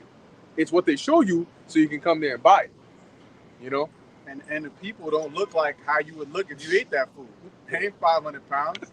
The dude eating the McDonald's all day, he blip out and you're like, yo, I don't look skinny like these niggas in the commercial. What the fuck happened? God. And it's just like the same with marriage, man. Marriage is another money-making scheme. Because what happens? They incentivize the woman to divorce you because when she has all that money, what do women do? They're consumers, so they're going to go spend it. Yep. When a man is more reserved with his money, he's not just going to spend it frivolously. A woman, she's going to take it and spend it on shoes and dumb shit. Mm-hmm. That's right. So it's all set up. It's all set up. But let's keep going on that. So again, 1 Thessalonians chapter 5 and verse 3. For when they shall say peace and safety, then sudden destruction cometh upon them. That's going to come from the Most High. All right, He's going to use the vessels on the earth to do it, but He's going to bring that sudden destruction. So sudden that they're not going to know what to do. They're going to start panicking. Go ahead. As travail upon a woman with child. Now, also, because now what we do is when we catch wind, we always put it on blast, right? Oh, this is about to happen. This is about to happen. But there are certain things that you don't catch wind of. Certain things just happen out of nowhere. We're not talking about the things where they say, oh, Iran is planning to do this to Israel in 7 days. How the hell do you know that? But you already gave everybody a heads up. We're talking about something like you woke up one day and all the power was out and found out that the grid has been shut down, right? Suddenly, out of nowhere. Now, even though it may be even sudden for us, like, oh shit, the grid is down, we expected that something like that would happen. We're not panicking. We're not bugging out. We already knew that it would happen now. It just so happened out of nowhere, but it's okay. Versus somebody that this is like the furthest thing away from what they actually think about. And guess what? When that happens, it's funny, but people are still going to be worried about their worldly activities. Oh, how am I going to get a job? How am I going to get to work? How am I going to do this? How am I going to do that? Because they don't see the bigger problem at hand. In their minds, they're just thinking, I can't continue to do my day-to-day activities without realizing your day-to-day activities are not going to matter in the few if this shit goes on. If there's an EMP, your concern is going to go from getting to work and back to now getting something to eat and protecting yourself and your family. Anyway. I'll read verse 3 again. Sir. For when they shall say peace and safety, then sudden destruction cometh upon them, as travail upon a woman with child, and they shall not escape. And they shall not escape. You see? That's the part right there. So when that sudden destruction comes, the Lord is saying here, right, via the Apostle Paul, it's going to be inescapable. It's going to be like running into a rat trap, and then the cage closes on you. And now you just got to deal with whatever it is. Go ahead. Verse 4. But ye, brethren, are not in darkness, that day should overtake you as a thief. Right. So we're not going to be overtaken because we're aware. Right? We're aware of what's coming. We're not going to be losing our minds in shock. We already know and anticipated that something like this was going to happen. Go ahead. Ye are all children of the light and children of the day. So here's an example, right? Somebody that is preparing and is aware that, hey, there's talks about like a winter storm that's coming. You already got you already got flashlights, you already got water, you already got, things prepared. Maybe you got some heater, some portable generator, and you got it already. So even if it happens without you, it happens randomly, you're not going to be overtaken because you're like, okay, cool, I'm going to just head back and, put my plan in more. All right, I got this, I'm going to set up. But for somebody who had no clue that it was coming, they're going to be like, oh, shit. I don't even know what I'm gonna do. And as time goes on, it's gonna get worse for them because all the things they didn't think about are gonna start affecting them now, right? Now they didn't think about having food, canned goods or whatever. So now they get hungry and then they remember, oh shit, I don't even have food. The lights go out and the sun went down, it's dark. I don't even have light. I don't have water. I can't do this. I can't do that. And then the problems start piling up. And some people just get so much, they're just gonna start offing themselves. Yep. Yep. Because the shock part is for most people, the worst part for most people is not knowing what's going on. Right? Because when it happens, like you said, there's two different sides. Us, we know what's happening, right? We understand, okay, here it is. All right, we've been waiting for this. It just happened. All right, let's get it. Now we know what we're doing. This is what we've been preparing for. Most people have no idea what the hell is even happening. So their first question is, what is going on? You're lost when shit goes down and now you asking what is going on, you're done. The game is over with. Right? It's like your enemy pulls up on you and they knock down the door, and you out there, you just wake up like you barely know what's going on. You trying to find your glasses and shit. But if you know who's behind that door knocking and shit, you're not looking for your glasses. You going out the window and you out of there. Fuck the glasses, you out of there because you know, these niggas is here. You know what I'm saying? But if somebody who's not aware, that they're looking for their glasses, then the knocks is getting louder. We open the door. You're like, oh shit, what is this? Who the fuck is that nigga? And then you put your glasses on, you open the door, they try to trample you and start stomping all over you. And now you're like, what is going on? You getting beat down, a barrel of the damn gun at the back of your head. Back, back. Hey, what is going? Leave me. What's happening? What did I do? What did you do? Huh? This is the Lord coming in. There's an inquisition being made. Mhm. And the Heavenly Father's putting them niggas out there, man. You know what I'm saying? To what? To do what the Lord says for them to do, which is what? To bring that judgment upon you wicked ass people, man. Okay? Real quick precept. This is a book of Ezekiel. Let's see if I can pull this up real quick. Oh shit. Right. The book of Ezekiel, chapter 21, start by verse 8. It says, again, the word of the Lord Yahweh came unto me, saying, Son of man, prophesy and say, thus saith the Lord. It says, thus saith the Lord, um, Yahweh, say a sword is sharpened and also furbished. It is sharpened to make a sore slaughter. It is furbished that it may glitter. Do we then make mirth? It contemneth the rod of my son as every tree. And he hath given it to be furbished that it may be handled. This sword is sharpened and it is furbished to give it into the hand of the slayer. Okay? So when the slayer comes, like we mentioned earlier a few minutes ago about Klaus Schwab getting all excited about the 6 billion people that I mean the nigga is sitting at the edge of his seat, little ass hands, like you were saying. And he's just like, he's like, you know what I'm saying? Like he's got it, he's right there, like he's squeezing on it. You know what I mean? He's excited. He just can't, he's like, the lady was saying, he's like, he came off like he's intoxicated, you Yeah. know? Yeah, like he's just drunk off the blood of he just like, oh man, I can't wait, you know? So the Lord is putting them on to game, like, all right, it's getting to that time. And he said, yeah, the depopulating 6, I was reading to one of my friends. I say, hey, yo, Klaus Schwab saying that they try to depopulate 6 billion people by 2025. He's like, oh, here we go again with these motherfuckers, bro. He said, yo, what's up with these niggas, man? Like, why do you just leave everybody alone? And I read out the precept in Revelation, the 6th chapter, about the red horse, all right, taking peace out of the earth. And he's like, oh, shit, yo, I see it, bro. I see it now. It makes sense. These niggas don't want peace, bro. They're always stressing people out, doing all this extra shit. I said, yeah, well, it's about to get worse because now the Lord about to allow them to start using their sword. All right, all this technology that they got, all this military ammunition that they have, all these different things, like they're about to start using it. And the enemy is the public, right? The enemy is the people. The American people is their enemy. So they're about to start going in. All right. And for those of us who are in tune and know what's going on, we're going to be prepared for it because the Lord's going to shield us anyway. So it's not going to be like, they just came over and took over. Nah, bro, you're going to come and you're going to meet some shit, man. You play with us, you're going to meet some shit. All right. But for the rest who have no idea what the hell is going on, hey, there's going to be a sore slaughter, like the scripture says. All right. And it's rightfully so, man. They're the ones who caused all this to happen in the first place. All right. Scripture says what their wickedness have fulfilled, man. It's been fulfilled. It reaches up to the heavens, man. You know what I'm saying? So the Lord gonna finally just crush your shit, man. And it's game over. All right? But you got it, bro. That's right. That's right. Yeah, good point, man. And that's why that abrupt judgment that's gonna come. We're gonna finish it off here in Isaiah 65. And it's going to be a nice balance too, you know, like a breath of fresh air for the elect. Right? I'll start. All right. So Isaiah 65 verse 11.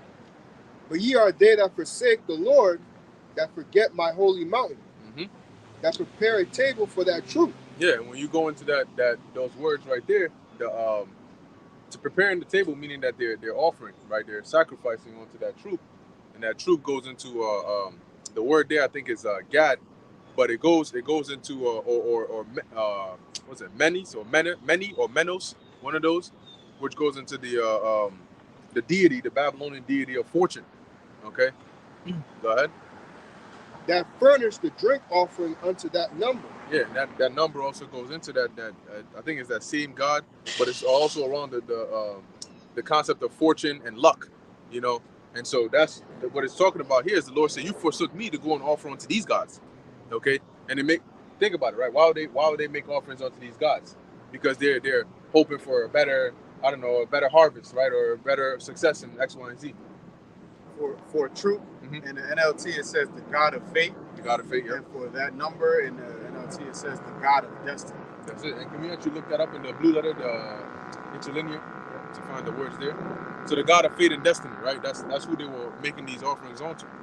Yeah. So for truth, like you said, it says God, God, and it says God, God of fortune, a Babylonian deity. And you'll find in the scriptures there are times when the word God actually refers to an actual troop, and then there are times when it refers to fortune, okay, or like good fortune. Go ahead. And when you look onto that number, right, it says it would be Manya, Manya.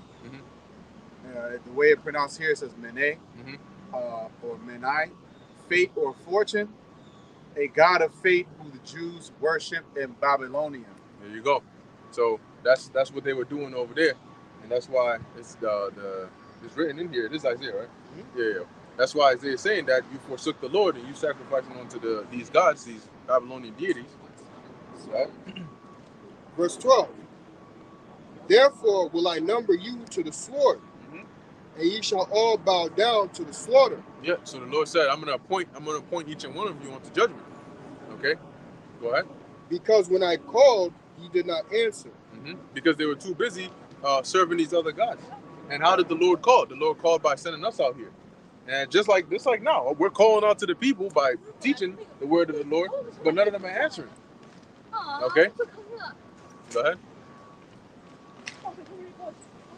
When I spake, ye did not hear. See, real soon, people are going to find out that we're the most important people that they should have been listening to. They're going to find that out real soon. But the Lord has us in disguise right now, you know? But when that time comes and all hell starts breaking loose, they're going to find out real soon. Yo, the most important thing above anything that I was doing at that time should have been listening to those guys, man. Because the things that they were saying, it's very, very serious. And it's happening in my life right now, to this day, you know? And now I don't know what to do. I'm hungry, and I regret not listening, man. I regret not stopping by to even ask just one question, you know? Because now what are we going to do? You'll see. That moment is going to hit them. It's going to hit them all. Because it always does. It always does. Even in the book of Lamentations, you know, it talks about that. But in our history, it's always been in the time when the calamity comes, and then post the calamity, in retrospect, right, when we're reflecting, then we mention, oh, Lord, we should have listened to your prophets. Exactly what they said is what happened. You know, you brought this wrath upon us. Same thing is going to happen now. Go ahead. Again, when I called, you did not answer. When I spake, you did not hear. See, and that's by way of us coming out here, right? When the Lord is speaking through us, but people are not hearing it. They don't give a damn. It's funny, right? It's ironic that the thing that you give a least damn about is going to be the most important thing. In fact, the thing that can save your life. What level of regret do you think is going to hit these people when they hit that? They feel that moment of realization that, wait a minute, the guy gave me a key, and I threw that shit into the ocean somewhere. Come to find out that now that my life is on the line, that key is what I need to open this door that can deliver me. But I don't have the key because I threw it into the ocean. Of all places I could have thrown the key, I threw it into the ocean. So imagine the level of craziness that they're going to be having in their head. Yeah, it's going to be one hell of a regretful time, man. Yeah. Jeremiah 25:33, and the slain of the Lord shall be at that day from one end of the earth even unto the other end. So where do people get the idea or the concept that the Most High just doesn't do any bad? Or it says the slain of the Lord shall be at that day, from one end of the earth to the other. Right? They shall not be lamented, neither gathered nor buried. They shall be dung upon the ground. That's right. That's right. Break it down. Yeah, you're not going to be lamented, gathered, because if everybody's dead, then who's going to be the one to lament you? Or the ones that do escape, they're going to be running for their life. They're not going to have time to lament you, or to feel bad, or to, you're not going to be buried. It's going to just be bodies. And this is talking about back then, but it's going to apply to now. And the Lord said, what? You're going to be as dung upon the earth. Nobody's checking for dung. People avoid it. They step around it. Oh, that's disgusting. So that's what you're going to be compared to. When you see the severity of the message of what we're saying, it's because the Lord showed us, He put something in our minds to see it, to see what's about to happen, to warn you, so that when that day comes, it doesn't come as a thief, like we mentioned earlier. But if you don't want to take heed to this oasis of truth, this oasis of this knowledge, then you're going to go out there and drown. You're going to die of famine. You're going to die of whatever happens. Whatever fate the Lord has for you, you're going to meet it. Because you didn't take heed to this message that was a dead serious message. That's it. That's on that? Yep. All right, let's go back.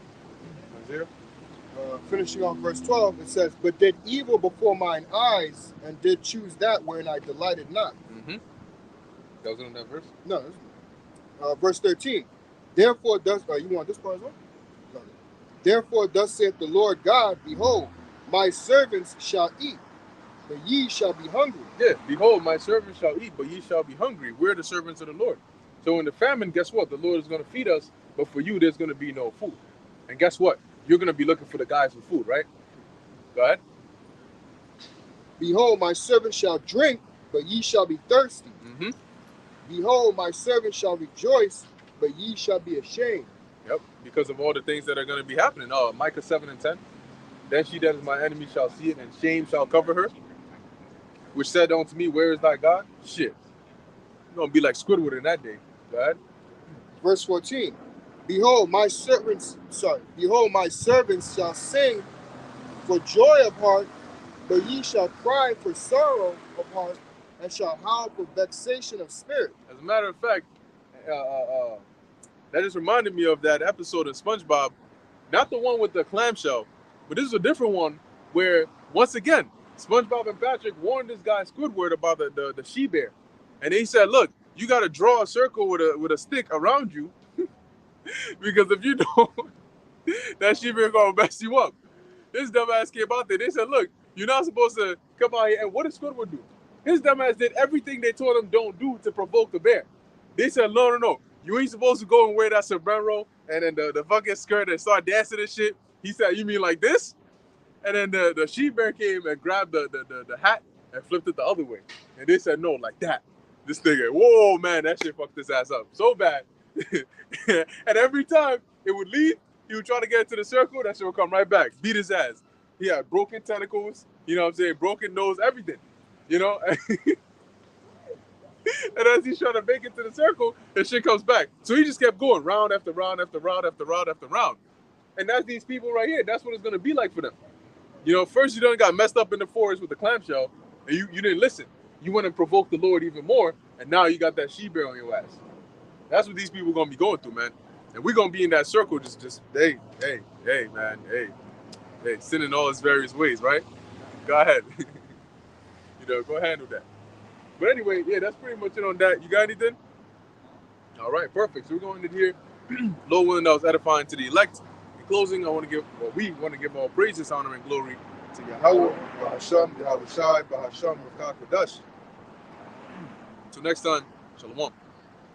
Shalom to the elect. Shalom. Yabashim Yashabrakatan. Shalom.